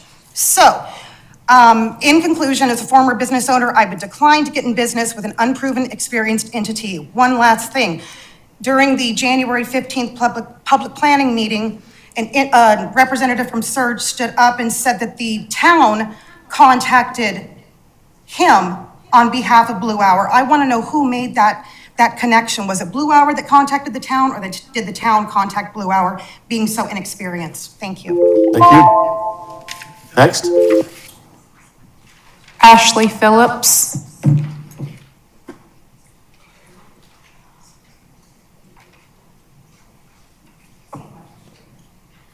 Good afternoon, Ashley Phillips, Indigo Run. As I stated in a letter sent to each of you last week, there are too many questions unanswered and too many red flags regarding this LMO text amendment. You must vote no to this request. The request does not remotely fit into your own stated guidelines for this type of use. The town is currently conducting district plan meetings. What about public input regarding this use in those districts? Also, this proposal does not require compliance with the workforce housing program, which means market rate rents, among other things. Why are you asking for zoning districts, 12 zoning districts to be included in the LMO amendment when 7 out of the 12 don't even allow hotels? I know he addressed that a little bit. It's a good concept, but not under these conditions. Don't act in haste. Please stick to your own guidelines and say no to this request. Thank you. Thank you. Next, Kim. Larry Boyle.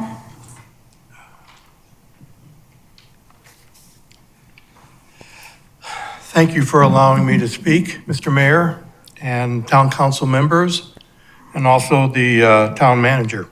Thank you. I have just become aware of this, and my wife's not able to be here today. She's homesick. And we both have had a very long conversation about this. So I'm glad to see other people have a similar mindset as I do now that I'm a resident of Hilton Head.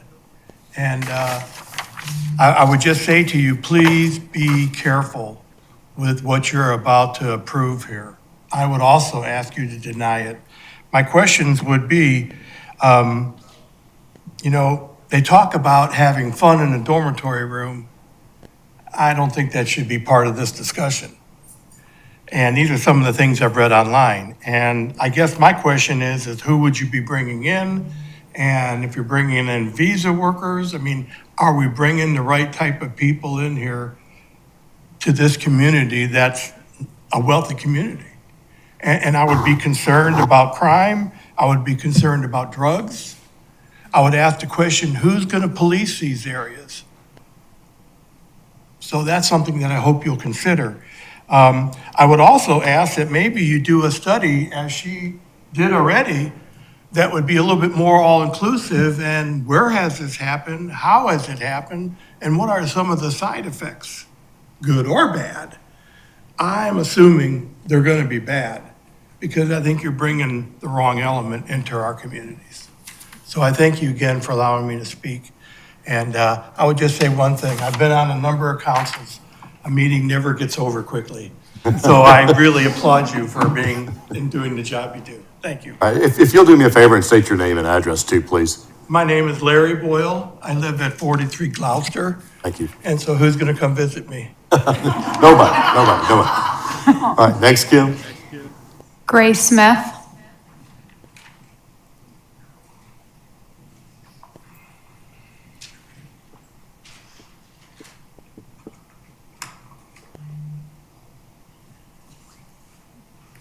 Hello, I have 4 questions for town council from the residents' perspective, 5 if possible. Okay. Blue Hour Ventures is a venture capital firm located out of state, involved in primarily healthcare-related ventures, 15 ventures current, 3 exits. No previous experience in this area of hotel in conversion. Currently, can't read my writing. 3 ventures, as Megan talked about, none of them even started. And so my first question is, why do we want to allow Hilton Head Island to be one of the 3 guinea pigs for a project of this nature? Number 2, since when does the town council permit an external corporation to author a text amendment to our LMO? Isn't that the responsibility of our town staff? Number 3, the text amendment as they wrote it applies to all 12 districts. This has been gone over. There's only hotels in 5 districts. Number 4, although this venture capital company has no experience with projects of this nature, there does happen to be right next door to us in Bluffton, a very close to us, east of Malfris, a project of this nature. It was built in 2002 as an extended stay hotel. It was converted to apartments in 2018. While my research with the Bluffton Police is ongoing, I can say that there are reports of criminal activities, specifically drugs and prostitution, taking place at this location.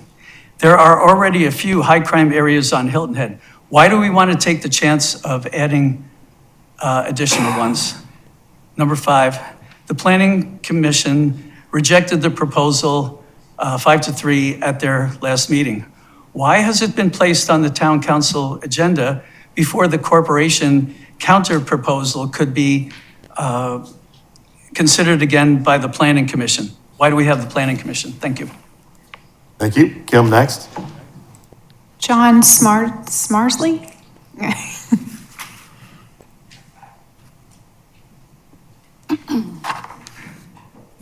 Good afternoon, Mr. Mayor, Town Council, Mr. Town Manager. My name is John Smarsley. I live at Hilton Head Plantation. I'm here to ask for a no vote on the text amendment before you. Personally, I believe this idea is totally inconsistent with the nature of our island, nor is it a stepping stone toward the current vision we have as a workforce housing solution. The square footage you are contemplating as characteristic of the Hilton Head lifestyle is utterly ridiculous. This dungeon-style living proposal, if passed, might surpass Beaufort County's Stack-a-Shack debacle of 1982. Is this a quality of life? Does this council want to be remembered for that? This is simply an idea by outside venture capitalists to make a quick buck and surge to get rentals for their H-2B visas, we found out. As Mr. Williams pointed out during the Planning Commission public comment, the text amendment was a disservice to the town based on market rate. Concessions that could lead to 35 units per acre, doubling the maximum of what is permitted now. And this was a win-win for Surge, but not for the town. The text amendment failed at Planning Commission. Blue Hour then emailed you some paltry concessions that do not even come close to the vision of workforce housing on Hilton Head. I hope you are brave enough not to bite. I do have questions that confuse me. 1, why is this even on the agenda? Do you not have a best-in-class staff working on LMO changes which involve a workforce housing component? 2, does this idea create a family vacation paradox? That is, a potential decrease in mid-priced hotel rooms available for the working-class families. Pricing out families from visiting the island would be a mistake. And 3, who within the town introduced Blue Hour to Surge, as Mr. Jordan has happened to say during the Planning Commission? It seems like the applicant was using brute force to make town council take up the question today. So I'd like to ask you to take the advice of your town staff, your Planning Commission, Mr. Chester Williams, and the people you represent to deny the text amendment tonight. Thank you. Thank you. Kim, next. That's all on that item. All right. So bringing it back to council, do we have a motion? Mr. Alfred? I think the concept of conversion of motels that are not market efficiency any longer is a good one. We have been on this path as something desirable to consider for some time now. A number of, Alfred, I need to interrupt you for a quick second because, Kim, is there somebody else? Mr. Campbell said he filled out an online form. We didn't receive it, but Okay. he signed up for this item. Well, then, technology is what it is. We've seen what's happened over the past couple of days with internet outages, so come on up. Sorry about that, Mr. Alfred.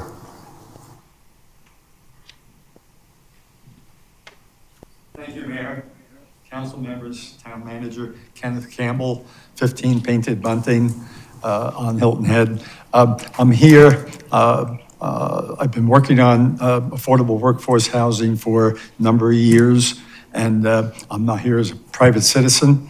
I am on the board of CCDC, so for full disclosure, but I'm not representing CCDC. That organization has not addressed this project in any manner.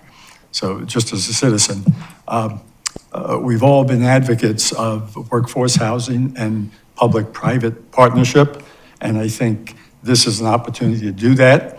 We need to serve, as you all know, all aspects of housing, all price levels. This seems to take an existing use that's there and convert it from occupancy that occurs periodically to permanent workforce housing. Are there areas, I'm very happy to hear that AMI is not involved here. I think that's great. That adds a lot of complexity. I think the requirement that it be workforce and that be, and it's up to you to make sure that it's enforced, whether it should be 75%, 95%, a discussion point. So I really think this is something that if we're committed to workforce housing, we're committed to all levels, and it's hard, really, really hard to get workforce housing for lower income people. This will accomplish that, and whether it's 75, 85, 95, that's a lot of units being added, and I encourage you to look at it very seriously and to do it on an expedited basis because these private opportunities don't come along every day. So thank you for your attention. Thank you. Mayor, we have one more that signed up under Do Not Know, and she would like to speak now. Okay. Chris Ruffner. Hi, Chris Ruffner, Windmill Harbor.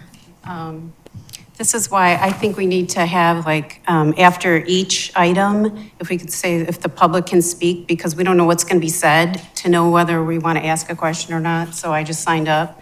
I have a lot to say, but on this particular issue, just listening to the others, I kind of like the idea of using the abandoned hotels, motels, but then now hearing others, I'm thinking, the one gentleman was right. Travelers are a little more affluent, not that I have anything against workers, but I think they could go out to Hardeeville and drive a little bit, because like I said, I'm from Chicago, and, you know, driving 10 minutes to work, it would be a dream. Sometimes it was 3 hours if the weather was bad, so I think we can maybe have something set up a little further.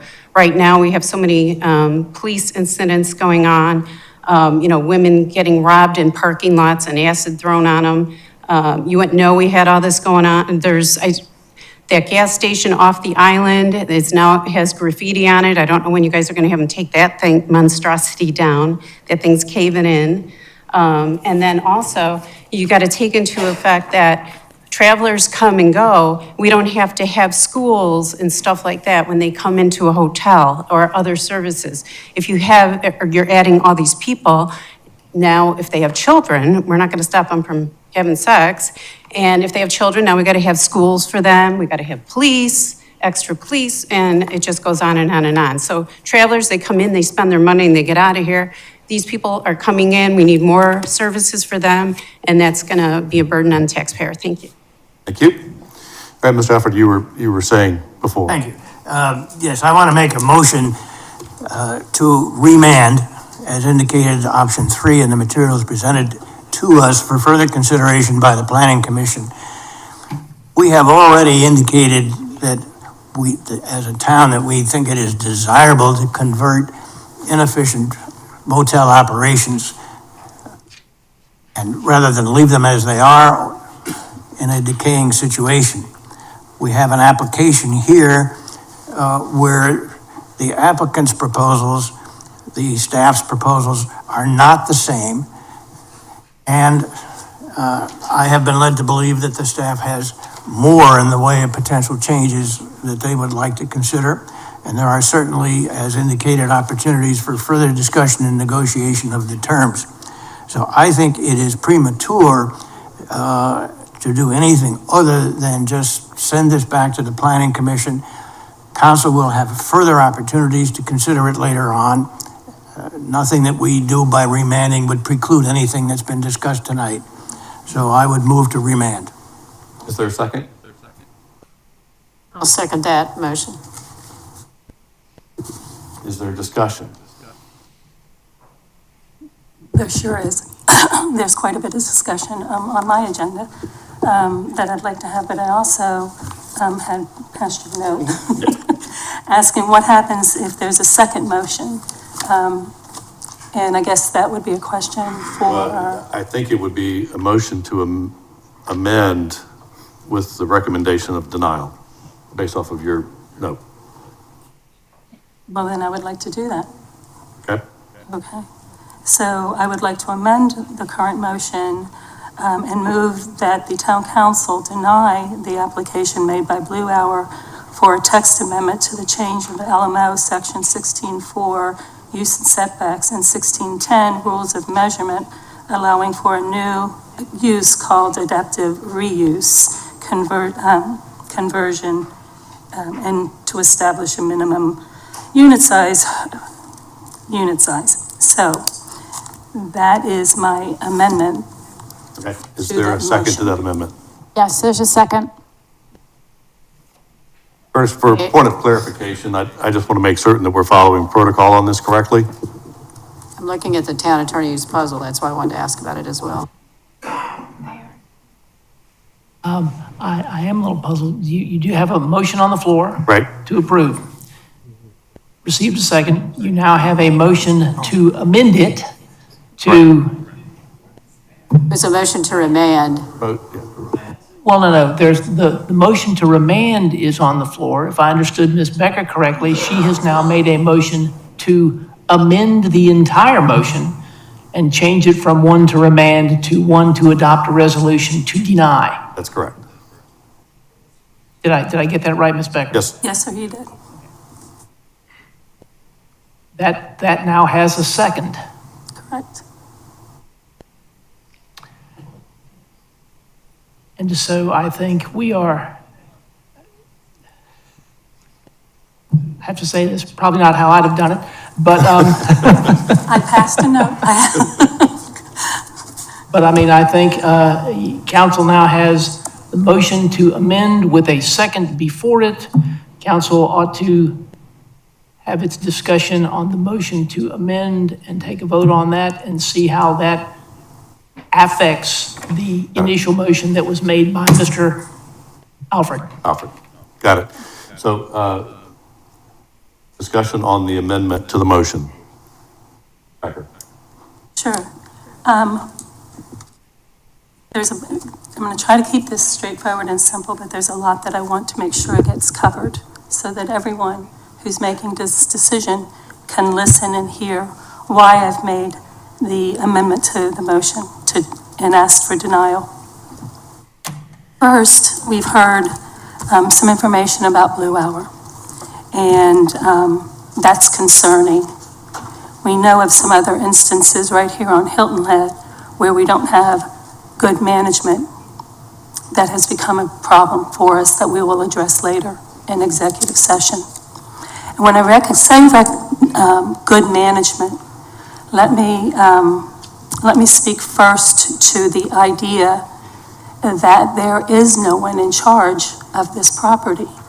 There is no one in charge of assuming the responsibility for documenting who's living in these units, what their employment status is, or any of the like. That, contrary to what we heard from Mr. Breen, is not the town's responsibility. We, in fact, under our workforce housing policy, require that any workforce housing entity provide the town with their documentation as an affidavit that they indeed have checked those parameters and that those living within the workforce units meet those criteria. So that's a simple process that does not fall on the town. The town is not in the business of housing. We do not have a department. That is a responsibility of any developer to do such a thing. And so that's point one. But I also want to point out something else. I want to point out that this text amendment actually had its origins back in October 4th of 2024, when the town was first approached by the planning department at a pre-application meeting. And during that pre-application meeting, the full staff departments of the Hilton Head sit and they look at an application and they give them feedback as to what's good, what's not so great, and places where they could choose to improve. That pre-application meeting was full of reasons why the town would ultimately deny this text amendment, and yet no changes were made. In fact, the staff then, that happened on October 14th, and then on December 11th, 2024, there was a receipt of a text amendment by the applicant. And then it went on to January 15th at the Planning Commission, which I'm told and heard was a public hearing. But for a text amendment public hearing, isn't there a requirement under 16.2.102E2 under notice requirements that there has to be a published notice of the hearing no less than 30 days before that hearing? I'm curious, did that take place, and where was it? Where was that noticed? Yes. There was a legal notice ad that was placed in the Island packet on December 15th, 2024. On December 15th, so, okay, in the Island packet. We also discussed at some point, and I'm not sure where it is, but I believe that there's a requirement for a mailing to affected property business owners within 350 feet. I know that we've discussed increasing that, but would this text amendment also require that type of public notice by a mailing? No, it does not. A text amendment requires a 30-day published ad in the paper of circulation. And that's all. So it brings the concern of mine that all of those surrounding areas, we have been talking about making sure that we are mailing notices to people who are going to be impacted by a development that happens or a change in use or a zone. And it seems to me that since that's part of our conversation with regard to land management ordinance changes in the future, that we have identified it as a problem and a need. And at this point, folks who live within that 350 or 500 feet have not been notified that something like this might happen. They very well may have missed the Island packet 30-day notice. And perhaps that's why at that public hearing, there really wasn't anyone in attendance to speak up about this text amendment. And I want to also point out that this text amendment, well, it came out of pre-application meeting with a whole bunch of issues. It also was recommended by staff that the Planning Commission deny it. And I think one of the reasons, though I don't want to speak for you, but one of the reasons is because staff has worked endlessly, hours, weeks, and months on creating a text amendment that addresses this very issue with regard to hotel conversions. And with respect to the town staff who has put in that time, that effort, and heard from the council our concerns, I think your denial recommendation needs to be heard by this council also. And I didn't hear that in the report today, that staff indeed did recommend to the Planning Commission to deny. And then the Planning Commission, during their conversation and introduction to this, also denied the recommended denial by this body. And so that's why I make the motion asking this town council to deny this text amendment that the applicant has brought forward. What I'm not saying is that we stop the forward progress that the town staff has made, but that we encourage, once with denial, that the applicant comes and works closely with town staff to hear what those objections from day one have been, and to listen to those of us who have objections today and those that you've heard from citizens who are here tonight. And so that's why I recommend denial. It doesn't close the door on your idea. It must come, though, through the process of working with our town staff. And so that's that. And if I may, then go on to point out some problems that I have with it personally. We are indeed, and you've heard someone mention, working on district plans, a master plan for the island, also something that town staff, town council, and the community has now begun to begin engaged on, so that we're hearing from them. If we were to step in and allow a text amendment that's been written by an outside, no relation, low experience investment company to intervene in that, we do 39,000, 37, 40,000 people on this island a disservice, period. And that is another reason I recommend denial. Issues that I have, we've addressed the 12 zones, okay. You mentioned that there's 100, speaking specifically only to the one, which is the Carolina Inn or Days Inn Hotel, where there is 119 units existing. But I'm asking a question about what is your intention with regard to capacity? Because I know, and as you referred to these drawings that you intend to create within these units over there, that in a 210 square foot, we'll get to that, 210 square foot unit, you have a bunk bed. Are these known individuals to each other, or are these just two random people that you'll be putting together in a 210? And how does this,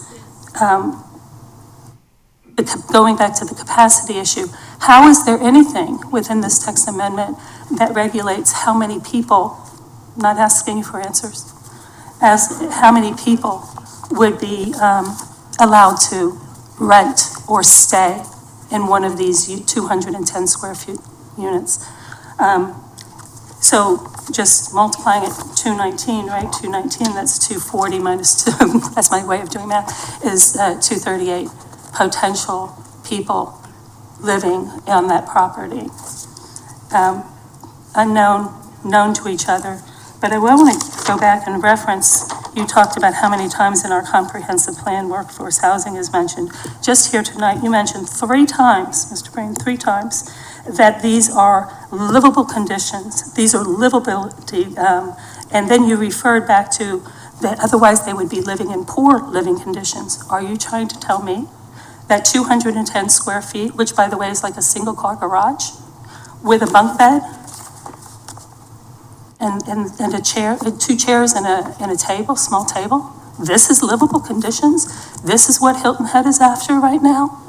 I think one of the objections that staff has had is because the town, in fact, all of us, have committed ourselves to providing livable conditions, places where we can grow community, places where people can generally begin their lives on Hilton Head. This is not a place that does any of that. You completely, at every meeting, have made it very clear that this is not workforce housing. So all of those who want to talk about how we need workforce housing, do not be fooled. This is an investment firm who has told us this is market rate, who, if following their previous experiences, needing to get loans from investment equity firms, are going to be looking on a quick return on investment at the highest rate coming back to them.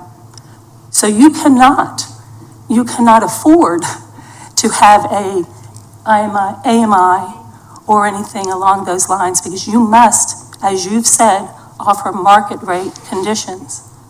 And that is concerning. And I just want to make it clear to anyone who is thinking workforce and jumping at it, because that's a big one, that you better be careful every time you jump at that, because it's not what it seems to be underneath the term in all cases. And I believe in this one, that'll be proven. So, parking. I know that you're concerned about parking, that there's only so much parking, no room for expansion, but you don't know. Though I've heard it said, these people aren't going to have cars, they're going to have bikes. You don't know that, because you don't really know who's going to be there. Moreover, if there's 2 people in every unit, that my assumption will be that is 2 people with 2 cars, right? So now we need double the parking minimally. And that doesn't even account for what happens if they have a guest or a relative who might want to come. And just tagging off on that a little bit, imagine a 210 square foot unit where you wake up in the morning with someone you don't know, but you're sharing a space with, and you want to have a cup of coffee and read the paper or a chapter in your book. Where do you do it? When we talk about minimums and maximums of communal space, where is all that life, that life that you call good living conditions and the rest? Where is that actually happening? Outside on what I call the catwalk? Is all of this life going to spill out so that it is actually happening on the concrete outside the doors and everywhere else? So those maximum minimums are important. And it is important that as we move forward with the town's concept of what this conversion looks like, and by the way, we haven't, as a council, reviewed that. So to make a comparison about what the staff is doing currently and what you're presenting makes an assumption that the 7 of us had said, okay, with everything the staff has brought forward. We very well may not. We will scrutinize that just the same way. And so you can't make that comparison because you haven't heard from us on that as town staff. So there's that. I am concerned, again, back to the issue of livability, common space. Where are these people cooking, eating, providing storage? I see you have some places where you're putting in full kitchens, but some of these narratives, and I can go through them all. I've read them all, I've highlighted them all. There is a cohesive thought of argument here. I'm trying not to use all of our time up. But you have in other pieces of your documentation said that each one of the units would have a kitchen. Well, now you don't. Now you don't. Now you don't at all. You have, from what I see and what I've heard from conversation, a refrigerator, a microwave, a small sink, and a coffee maker. So this is your plan. I didn't make these. These are y'all's. And I received these just recently in my conversations. So if you're putting kitchens in each one, that's news to me, other than, as I said, some places in here. Before I move on to that. So we've talked about contracts and lease terms. What are the contract and the lease terms? And who's managing those contracts and lease terms? And how are all of these questions that have been asked going to be documented for that? Are you ensuring, and this is not going to be politically correct for some, but I'm going to ask the question, are you ensuring that other than someone who's here with the official document to work, that these are all legal citizens who are in these rooms? Who is your actual intended user? Because in conversation, I've heard it could be the retiree who's downsized but picked up a small job at Kroger, as a direct example that was given to me. I'm just gonna ask it. I'm working on it. People to go, so. I get it, and I'm trying to Go. prove a point, and I would appreciate it if everyone's paying attention. I do have a question, and haven't actually gotten a question in terms of, does this conversion fall into a lockout, which we no longer allow on Hilton Head? Does this, when converted from a commercial use to a multi-family use, does the question of the base flood elevation come into play at all? Because we do know in other instances on the island where there's been an interest in making a conversion, that the BFE isn't sufficient enough, and therefore the project cannot continue. So that's something. Employment contracts. You mentioned, who is checking those employment contracts? Who is doing all that paperwork? Who is monitoring? Where is the management? We talked about that. We talked about, it's been brought up and clearly described the history and the experience that Blue Heron, Cloudland, and the financier, as we understand, JLL, for a previous project in Colorado, is working on. In your January 11th, sorry about that, Friday, January 17th email, Mr. Green, that you sent out to staff members, it was bothersome when I read it. And let me give you some reasons why. I think it signed us well. I think it aligned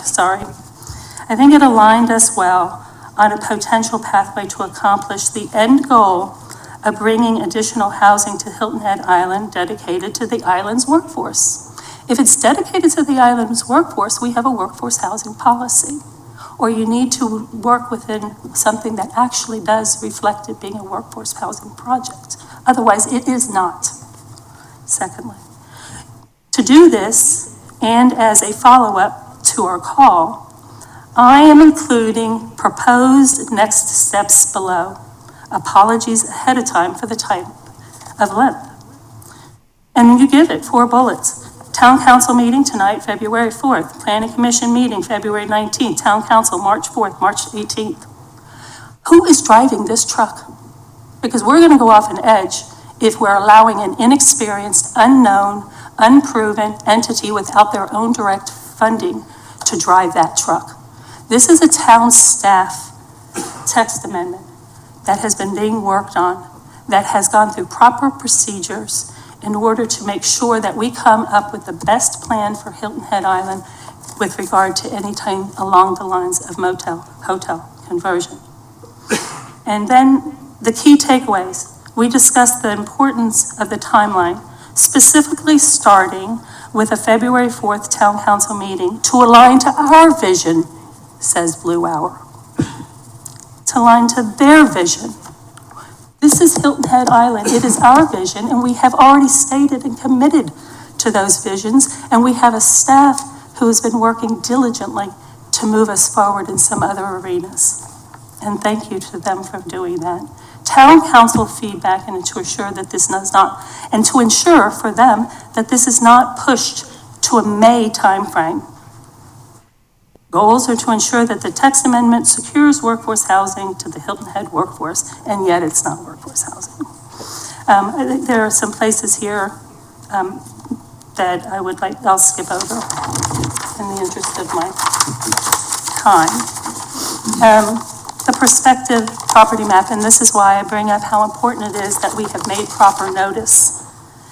All these little red dots, which I'm sure you can't see, but they're plentiful.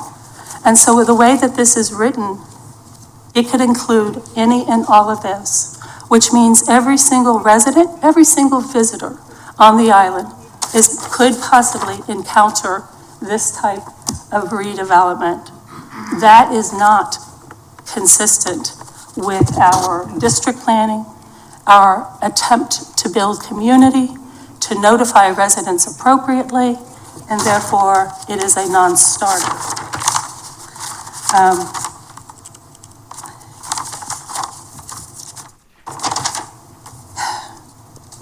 I am going to turn this over to other people, but I am going to ask if I can reserve my time, if I should hear something that is inconsistent with the documentation, right? So the town staff's own paperwork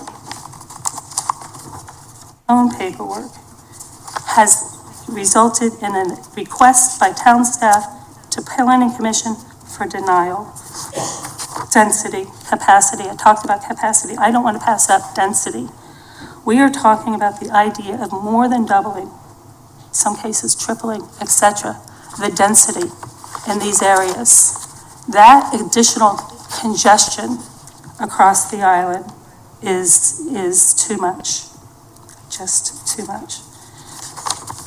And I will respect and want to hear from other people, but I am again reiterating that the things I've brought to your attention does not preclude Blue Hour from circling back and working collectively with town staff, town council, and our residents to combine efforts with the efforts already underway. The reason you're here today is because your interests are more important than our interests, and you know that. I hope I've made it clear to everybody. Our interest as a council is the council that represents all these people and all these folks watching. And that's what matters. And with respect, yours does not at this moment. Come back, work with staff, and let's do this the right way. And with that, I will reserve my time, but I will turn it over, and I request the 7 of us deny this unanimously. Two quick comments. Ms. Becker's covered a number of aspects of this, but a fair number of them are the type of hurdles that any applicant to convert this motel would run into. We aren't dealing with new construction. We're dealing with an existing building, existing parking lot. So a number of those points simply would say, we can't do this at all with anybody, anytime, anyhow. And I think this is a conversion project is something that we need to pursue. Ms. Becker has also stated that she is willing to have Blue Hour continue to participate in the discussions. What that tells me is that's pretty much the same as the motion that I made, remand it, let the further process with the staff take place. Ms. Turner? Thank you.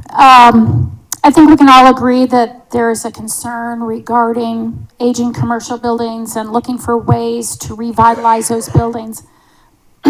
Changing consumer preferences and the increased cost of doing business has had an impact. But as we look at how to revitalize, we need to be mindful of unintended consequences and make sure what we approve aligns to our island values. We don't want to solve one problem and create a host of more problems.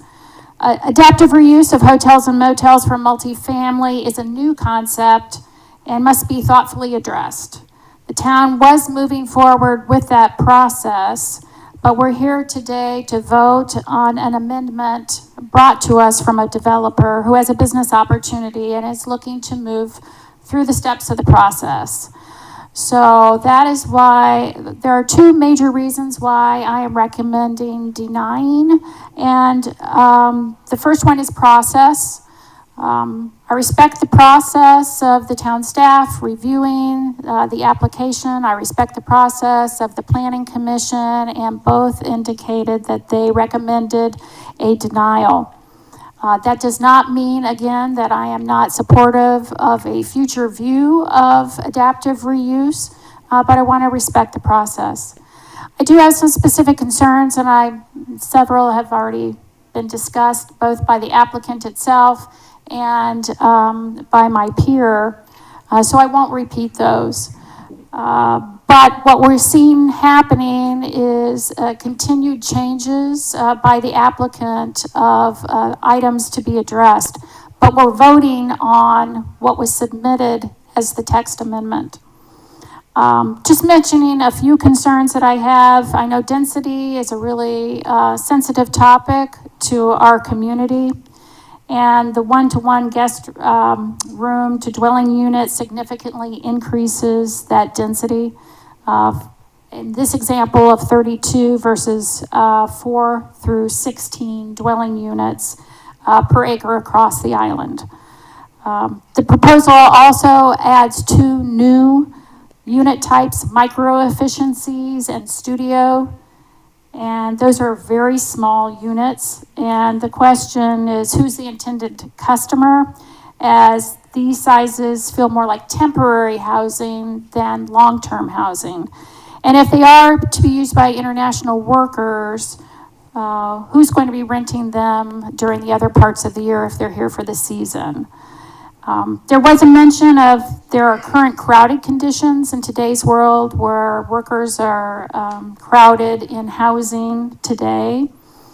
What would stop that from happening in these units as well? So I have questions regarding, are there any occupancy limits? And if so, how would you manage that? So I know a lot has been said. Again, my position is to deny and allow the town staff to work on their own proposal independently as opposed to the process that we have recommended. Okay, thank you. Other comments, questions? Ms. Bryson? Thank you, Mayor. I seconded the motion by Mr. Alfred for remand, and here's why. I think that when you send it back to our planning commission, I was not able to stay for the whole meeting, but I did watch the rest of the meeting online. And I'm glad to see two of our planning commission members, at least two that I recognize. I apologize if I don't see any others, but appreciate them being here and appreciate their thoughtful consideration of this request. And I know they have on their agenda the staff's suggestion, proposed amendment for their meeting later this month. So thank you for being here and for your attention to this matter. To me, this, in order to look at what to do here, you need to look at the 15 strategies, the first two of which, and they're not in any particular order, are growth management and workforce housing. So this presents an opportunity to try to balance those two. In addition, the community has long supported converting commercial spaces that are not being used. We can look for certain examples. I know there's one off of Pope Avenue that was an old hotel that's been in disrepair for a number of years. We'd like to see the commercial spaces reused. In some cases, it's difficult to convert commercial spaces to residential use because of the type of building code they were built under and also because of the existing zoning. This is a text amendment, and so it can apply to multiple places, and that's why we have concerns about the number of districts proposed. I think it would be helpful for staff in looking at, in working with the Planning Commission and with the applicant in identifying certain districts where this might be recommended as opposed to a long list of places. I'm also concerned about the density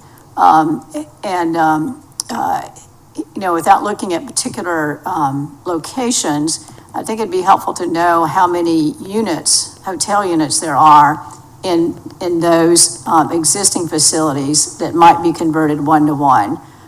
When the staff brought the idea to us at our September 24th workshop last year, the one-to-one conversion sounded like a good idea until you start looking at the size of the units. What I really support is looking back at our existing code provisions found in section 16-4-105, the workforce housing program, and lining up more with that. And then in addition, and I know Ms. Luke is trying to listen to me, I'll wait. When I was trying to figure out where the conversion, the commercial conversion was located, oddly enough to me, it's found in 16-10-102 rules of measurement. It seems like that's more appropriate to be located within the workforce housing program, just for something to think about in the future. But in that commercial conversion, there are minimum sizes for market rate units, and then there are minimum sizes for workforce housing conversion. As Ms. Hunter has pointed out, we don't have micro-efficiency in studio now unless it's going to be workforce housing. So I do not know what the square footage is of the hotel rooms. I've stayed in a number of different sized hotel rooms, including in other countries, so it can vary greatly. But I think we need to at least look at a minimum unit size for livability. I agree with that. And what I've seen in this proposed text amendment does not do that. And also the communal space, I'm very concerned about that because, where do you find that kind of communal space for folks to be able to visit, to sit and read, as Ms. Becker has mentioned, or to visit with other folks? I think we need to include some sort of minimum requirement for communal space, and as the draft language I've seen, both the staff proposal and this proposal, is what's included and what's excluded. Certainly elevators are excluded from communal space, although there's some common sharing of that space at times, and laundry facilities are excluded. But I'm also concerned about whether or not there are laundry facilities for the folks living in these conversions, especially if we're going to encourage folks to walk or ride bicycles or to take mass transit. So I think we need to think about not just communal spaces, but what kind of amenities should be included. The other things on my list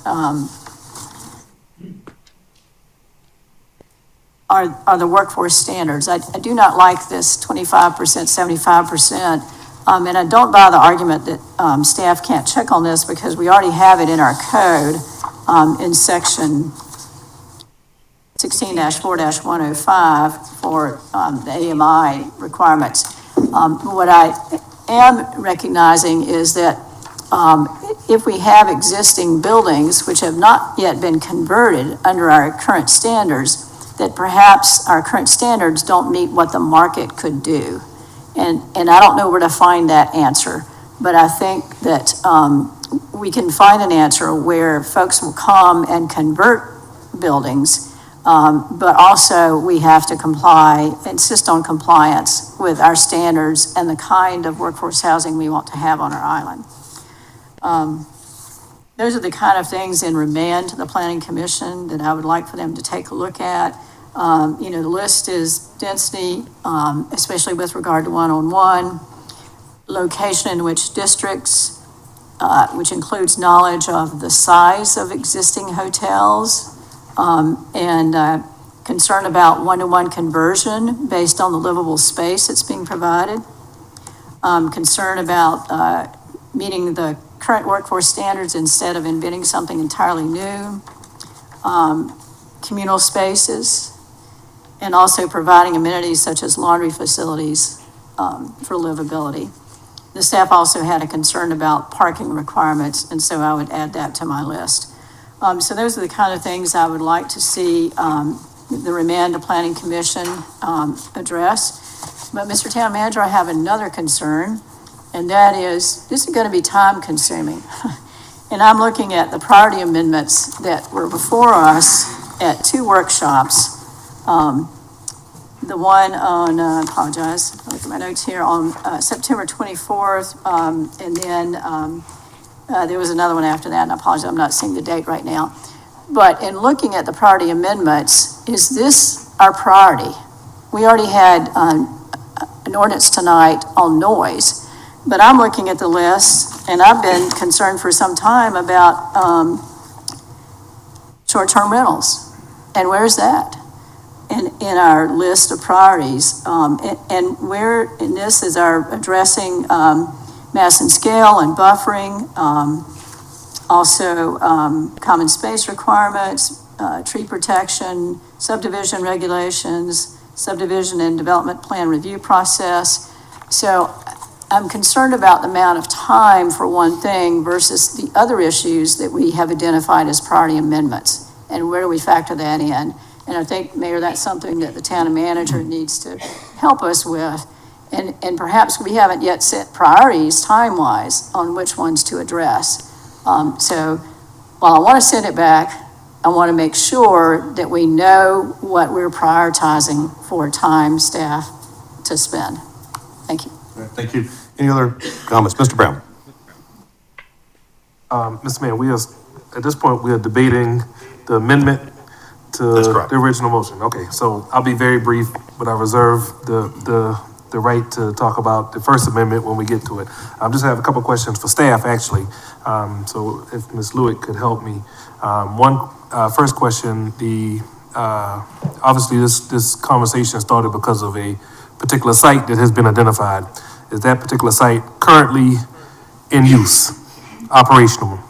The Days Inn, as I know it, I can't remember the new name, is it operational at the moment? I'm not quite quite sure if it's fully, I don't believe so. Okay, all right. We can come back to that. It is. Okay.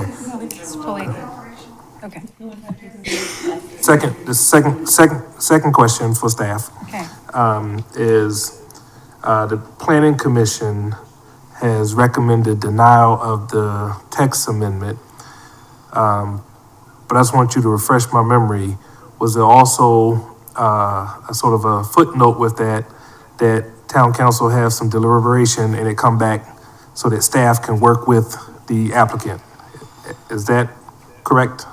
The motion was a recommendation of denial with the applicant and staff working together on, I think, the language by the planning commission. Let me just read it. Sorry. That the applicant and town staff come together for a solution. What's Okay. the language in their motion? And my last question is, has there already been precedent set as to applicants coming before planning commission and town council and items being remanded so that there's further discussion for potential resolution? Well, this process mirrors a little bit what we went through with Islanders mixed use. There was a remand there. So yes, when there's an applicant text amendment, it does go back after it's been to council for. Answer my question. Thank you, Ms. Lewis. Thank you. Mr. Mayor, when we get to the point of the original motion, I have some additional comments about some concerns that I have with the applicant's proposing. But with those questions answered in the way that they're answered, I will not be able to support us denying it completely. Okay. Any other comments? Yeah, I've got one question for Missy. What's the timeline for the staff to complete their version of this? Thank you for bringing that up. We actually just reviewed the draft agenda with the planning commission where at our meeting later this month, we actually have 12 public hearings scheduled. At that meeting, we have a street name, we have the 10 amendments that are part of the priority set that Ms. Bryson was just describing, including the zoning map amendment for North Point. And so if it was remanded, the code requires that it go back to the planning commission within 30 days. Otherwise, it assumes the planning commission's recommendation is for approval, but then it would come back to council. So I don't know if I answered your question. But without you having completed, without you, the staff, having completed your version of this text amendment or this change that we're looking at for converting, wouldn't we be just circumventing the process and allowing, how would you have time to fully vet? Is what I'm trying to say. You know, if we get in the cart before the horse. Sure. It is, and what we explained at the planning commission, rather unusual. At that meeting, we were both introducing a town version of a very similar amendment with an applicant application. So, you know, in an ideal world, we wouldn't be proceeding like this. However, the applicant had reasons, and we're moving it through due process as prescribed in the code, which is why it's before you with those options, you know, to recommend it as is for first reading, denial, or the remand back to planning commission. I think there was a question about, you know, capacity against all of our other priorities that are set through the strategic action plan by council.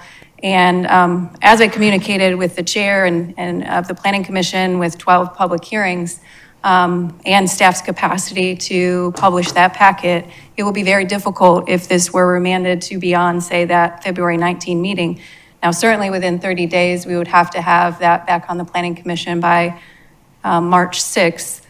And we could schedule a public or a special meeting of the planning commission, and I talked to the chair about that, and he was amenable to doing so, should it be remanded. But there is a capacity issue with you know, this topic among all the other priorities.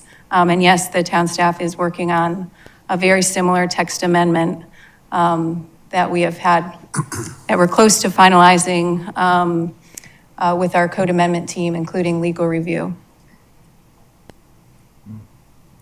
Mr. Orlando?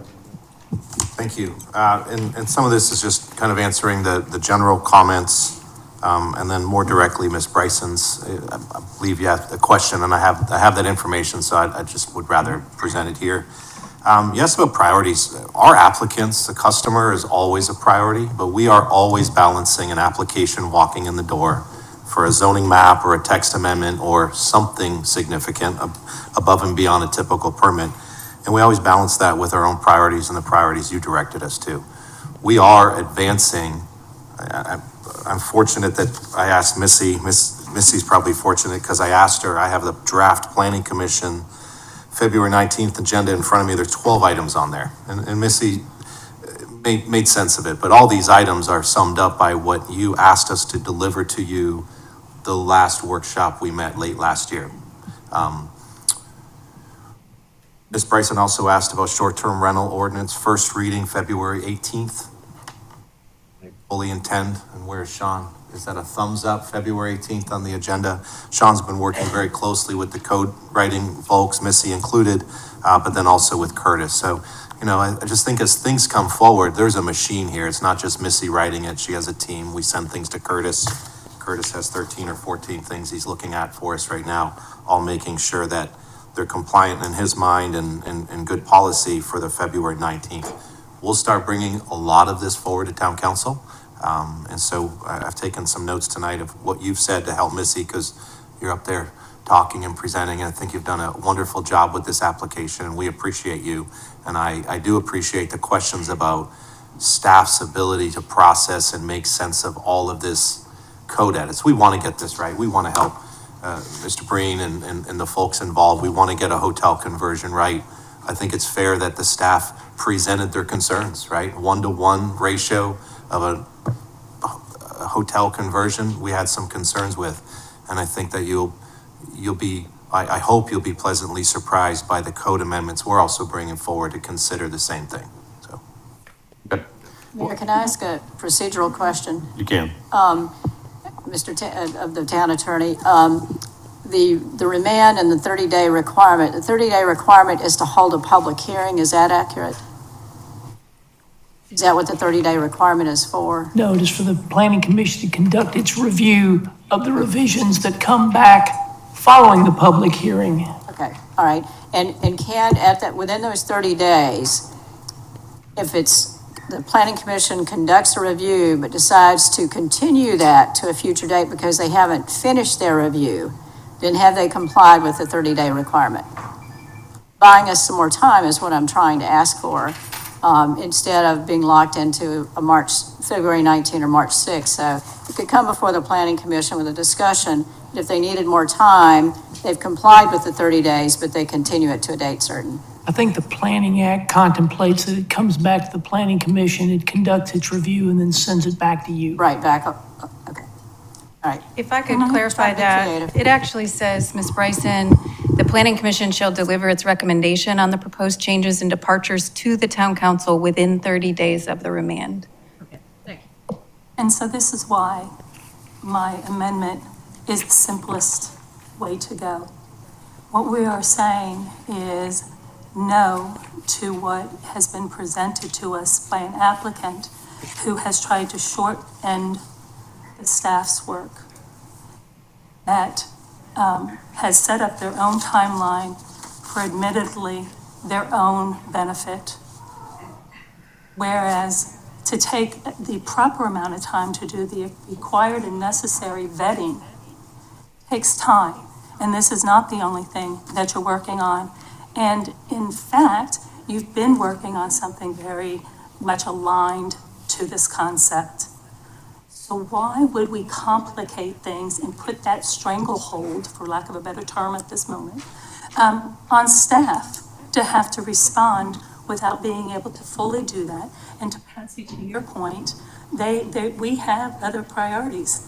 Why are we suddenly making a priority to an unknown entity who is here in their own best interest, instead of taking the time to do what's right by our community, what's right by our staff, who's already recommended denial, our planning commission who's also recommended denial, and follow what we've been asked to do, deny it tonight, but leave the door open, as it would be in any case, for Blue Hour to come back to us in a proper process. And if we were going to talk about process, by the way, this is one of the first times that we have not been briefed on something, then to go to PPC, and then come back to us. So there's a whole bunch of other meetings that typically would have taken place. So this, in and of itself, is proving to be inefficient and effective in trying to convince me as a council member, and I hope others, that we are proceeding in the best interest of the community. One other point I just want to make is in an article, and I can't read the small print, so excuse me, but Silver King was mentioned before, which is a project that Blue Hour has been working on. In terms of workforce housing or anything along those lines, any type of commitment in time, after their negotiations to get their project there approved, the fact is that that project only has any requirements with regard to who may live there for 15 years. After 15 years, there's no provision. And so it's open market, open anything. So if that doesn't concern you, it should. And there is, as Patsy mentioned, a workforce housing conversion minimum unit size, and for the micro efficiency, that is 280 square feet, which I would argue is too small, and I believe I have in the past. We're trying to create good living spaces for humans, not widgets. Studios, which we don't allow in market rate, but under workforce housing would be 400, double what these suggestions. Okay, if I might. The applicant has heard a lot of comments, questions, which I think are very good questions. And I think this has been very, very good in the questions that have been asked and put out there. Missy, you answered the question that they don't have to come back on February 18th. It can be later. You've already had some workings with them since the Planning Commission to understand adjustments that they could make to their request that's here today. I would not approve the request that's here today. But I don't see an issue with remanding it back to Planning Commission. It's not a yes, it's not a no. It's what are y'all willing to do, right? You've heard the objections from council. You've got a greater insight now as to where everybody stands, and can you make it fit to a model that could be approved? So, with that, I would not support a denial, but I would support a remand back to Planning Commission. Because it gives you the time to say, this is doable, this is not doable. I've heard council, right? Where can I make it fit? At the same time, you're going to be coming forward to us in roughly 2 weeks with the town's LMO proposal, and then we have something to judge it by, to balance it with, to understand the values of it. And in my mind, it'll help me make a better decision. So that's where I'm at this moment, and it's not about killing it. It's about trying to make it better. And if you can do that in 30 days' time, that's awesome. If you can't, that's what it is. So that's where I stand. Question for you, Mayor, and your comments. You mentioned that staff will still be presenting their version of the text amendment to Planning Commission. The LMO amendment, yeah. No, it doesn't matter. Yeah. It is a text amendment. But in any case, at the Planning Commission meeting on February 15th, is that 18th? 19th. February 19th. It's 19th. Yes, the 19th, sorry.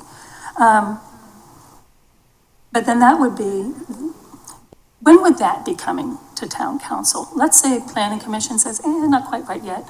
Go back. What if we, you've heard a whole bunch of stuff today, right? So I'm sure you're putting that in your little brain too, in terms of, not little brain, you know what I mean. I did not mean that back. That is not what I meant. In your brain. I did not mean it that way. It's getting late and I'm talking off the cuff, and I did not mean it in that respect. So in your very, very professional and efficient and brilliant way, I hope I recovered. But when would you anticipate your version, town's version, coming forward? We have a preliminary path where we do have the Planning Commission public hearing in February, and we've programmed this to come to council in April for first reading and then in May for second. And do you see this as another element of this why we should deny? This other text amendment that we're referring to tonight would be coming prior, likely, according to the according to the applicant's schedule that we must, that it would be in front of us in March. Well, if I might, we don't have to march to the applicant's schedule. We have to march to the procedural schedule, that which is set forth by the code. Which means it would come before us within 30 days of it going to, or it has to go back to Planning Commission within 30 days. And then when would that one come? When would that one come before Town Council? It depends on when that special meeting was of the Planning Commission to then determine which Town Council schedule it could make an agenda for. So I ask you all, what happens if the text amendment by the applicant comes forward first and we haven't had an opportunity to even consider our town staff's amendment? This is why deny, but leave the door open, as it would be anyway, for the applicant to come forward and to make their recommendations so that we can give the respect to our town staff that they deserve, and to allow time for them to properly vet it, to allow time for them to continue to work on other priority amendments before we are faced with one or the other that's worked together to create one, is my point.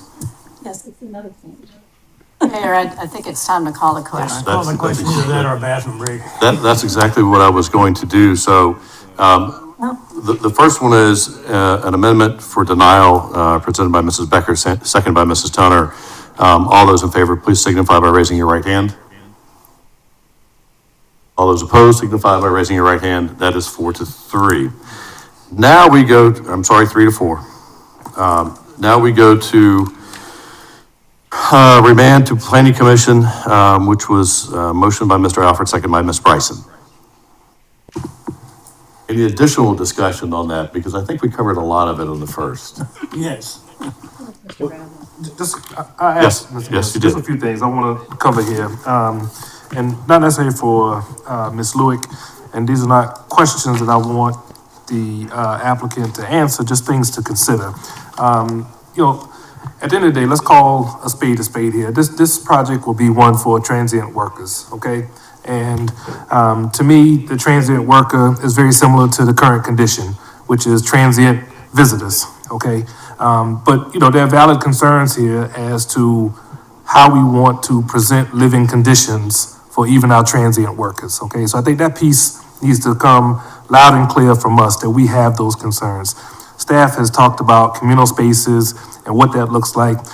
Me personally, I'm looking for something very out of the box in order for me to eventually approve something like this, okay? The demand is there. I am concerned that there are other places on Hilton Head that may be better fit for a more permanent resident being converted to a transient situation because of the demand. Okay, so there's a balance here that we have to consider as we move forward.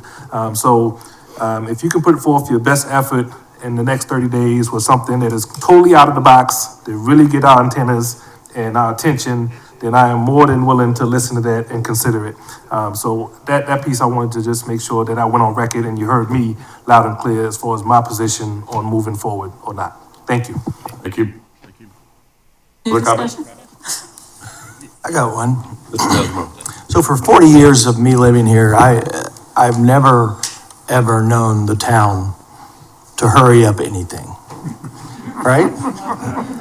I mean, building permits, it's always a complaint about, it's got to go through the town, it's got to go through the process. It could take a year to get that permit, But yet we're in this blazing hurry right now to make this happen.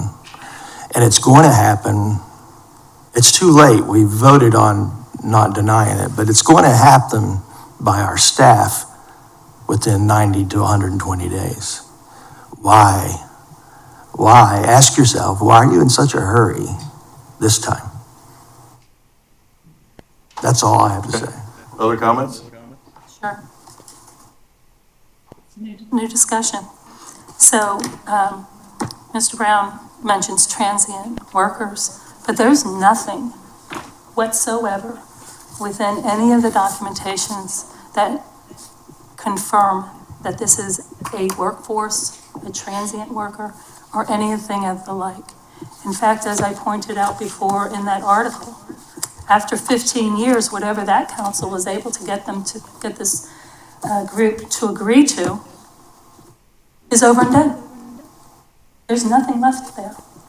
And there's nothing within the current documents that tells us that this will be for anyone specific. That's why I think both Councilwoman Tunner and I asked, who is the intended user? There's nothing definitive.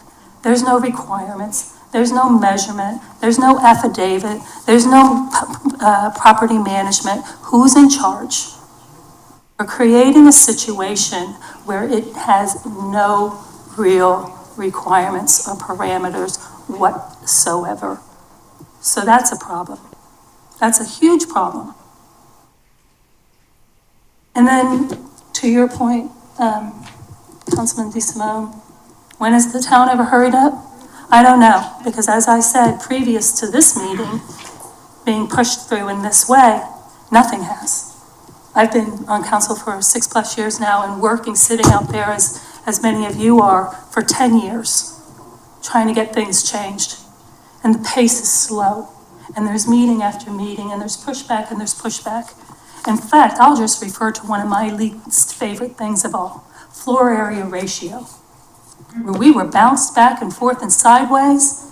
We held a vote, a town council on a first reading, 6-1, and yet we were never allowed a second reading. So why is it that this is being moved at this rush pace? Who was it? It was asked several times. Who was it that reached out from the town to an unknown entity?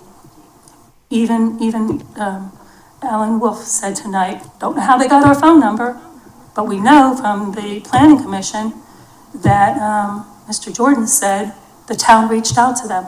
Who is pushing this in this way? And who is disrespecting our staff and our community and the previous protocols that have been in place? Other comments? Well, again, I'm going to say, nobody's given an approval, right? You got to improve on what you've brought in because you've heard council. So I don't think it's being pushed. I think we're following procedure the way things are going, and that's the way it is. So with that, in lieu of time and no other comments, I'll call the vote. All those in favor of remanding back to Planning Commission, please signify by raising your right hand. Opposed? Votes 4-3. Thank you, and I hope that y'all really heard council today because it gave you a lot of great direction. And the residents. And of course, yeah. Let's see, up next, we believe we have public comment on non-agenda items. Frank Babel.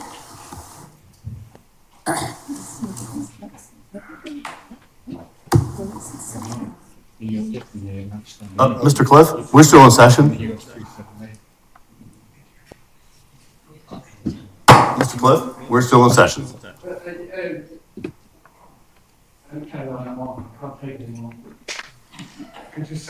don't want to hear Frank?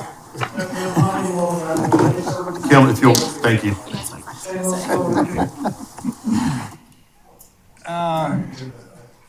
Thank you.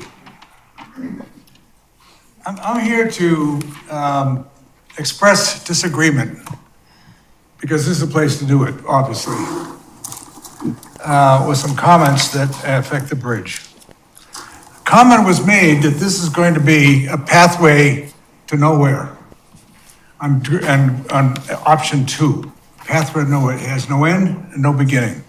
And it's a valid description of the architecture's view of it right now. But think about that, a bridge to nowhere. What if there's no pathway there at all? And you look at that bridge and you look at that opportunity, that is 20 to 30 years before anything can be put down before you get a pathway between a mainland and Hilton Head Island. That pathway was put there as part of the planning design, the master plan of the county that was approved by this commission, this committee, all the other town committees and the county and LATS. It's an official master plan. That is one of the key links in the master plan.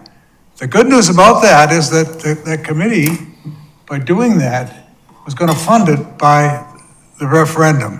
So they're taking responsibility for a lot of the projects. So that's a very important consideration. One of the council members came up to me and he says, you know, where's innovation? We're used to gold, platinum pathways. We don't have to do that. We can work our way through. I drove in back and looked at where we could put the pathways temporarily. With the innovation that we have in SCDOT and here in the county, we could do something for a while until the funding came along to make it the way we normally do it. So it doesn't have to be a pathway going to nowhere, okay? There's an attitude about the bridge. There's an attitude about us getting too many people on. This is an SCDOT road. This is funded by everybody else in the state. This is not being funded by Hilton Head Island. We're very lucky and very fortunate we're being allowed to give a lot of input. But it's an open thing. We can't change what's going to happen in here. And somebody also said perhaps it's too late for me to say that, and I just got all kind of hung up on this thing. But we need a workforce availability opportunity. We need multimodal. We need to be able to get people across the bridge to come here. Okay? We obviously saw what's happening. And we have e-bikes, and having a pathway will help us do that. Right. Thank you, Mr. Babel. Thank you. Linda Harrington.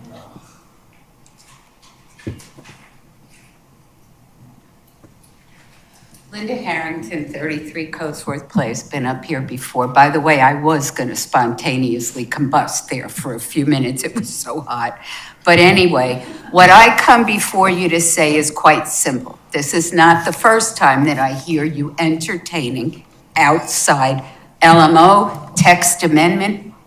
That's not how it's supposed to work. You have a planning board or commission, whatever you want to call it.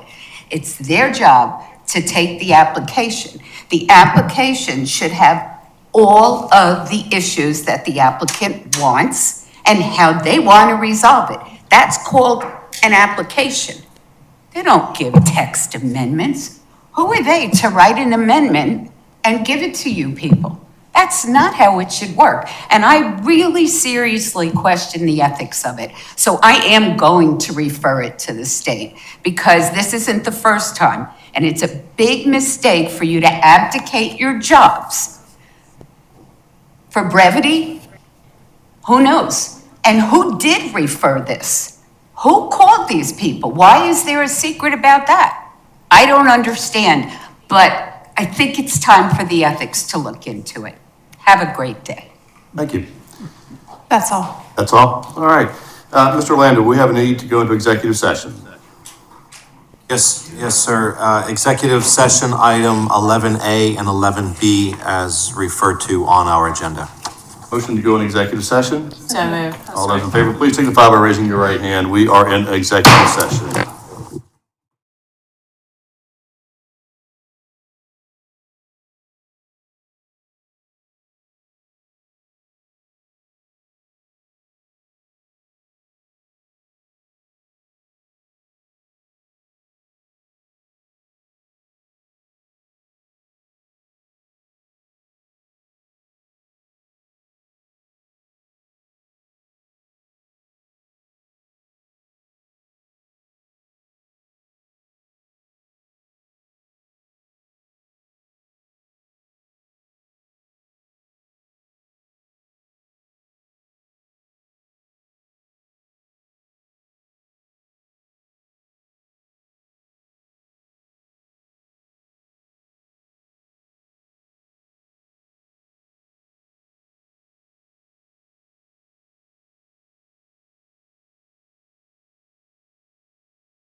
All right, so we're coming out of executive session. Do we have a motion to come out? Second. All those in favor signify by raising your right hand.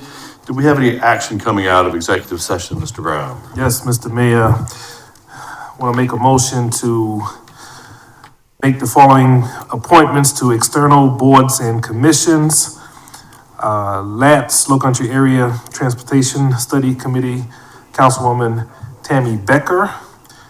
To Low Country Council of Governments, Mr. Steve Alfred. The Beaufort County Airport Board, Councilwoman Melinda Tunner. Low Country Regional Board, Ms. Patsy Bryson. Gullah Geechee Historic Neighborhood Community Development Corporation, Mayor Perry. North Point Public-Private Partnership Housing Committee, Mayor Perry. And North Point Public-Private Partnership Housing Committee, Councilwoman Patsy Bryson. All right, thank you. There's a motion, is there a second? Second. Any discussion? Any discussion from the public? Seeing none, we'll bring it back for a vote. All those in favor signify by raising your right hand. So moved 7-0. Any other business? Seeing none, motion to adjourn. No move. We are adjourned.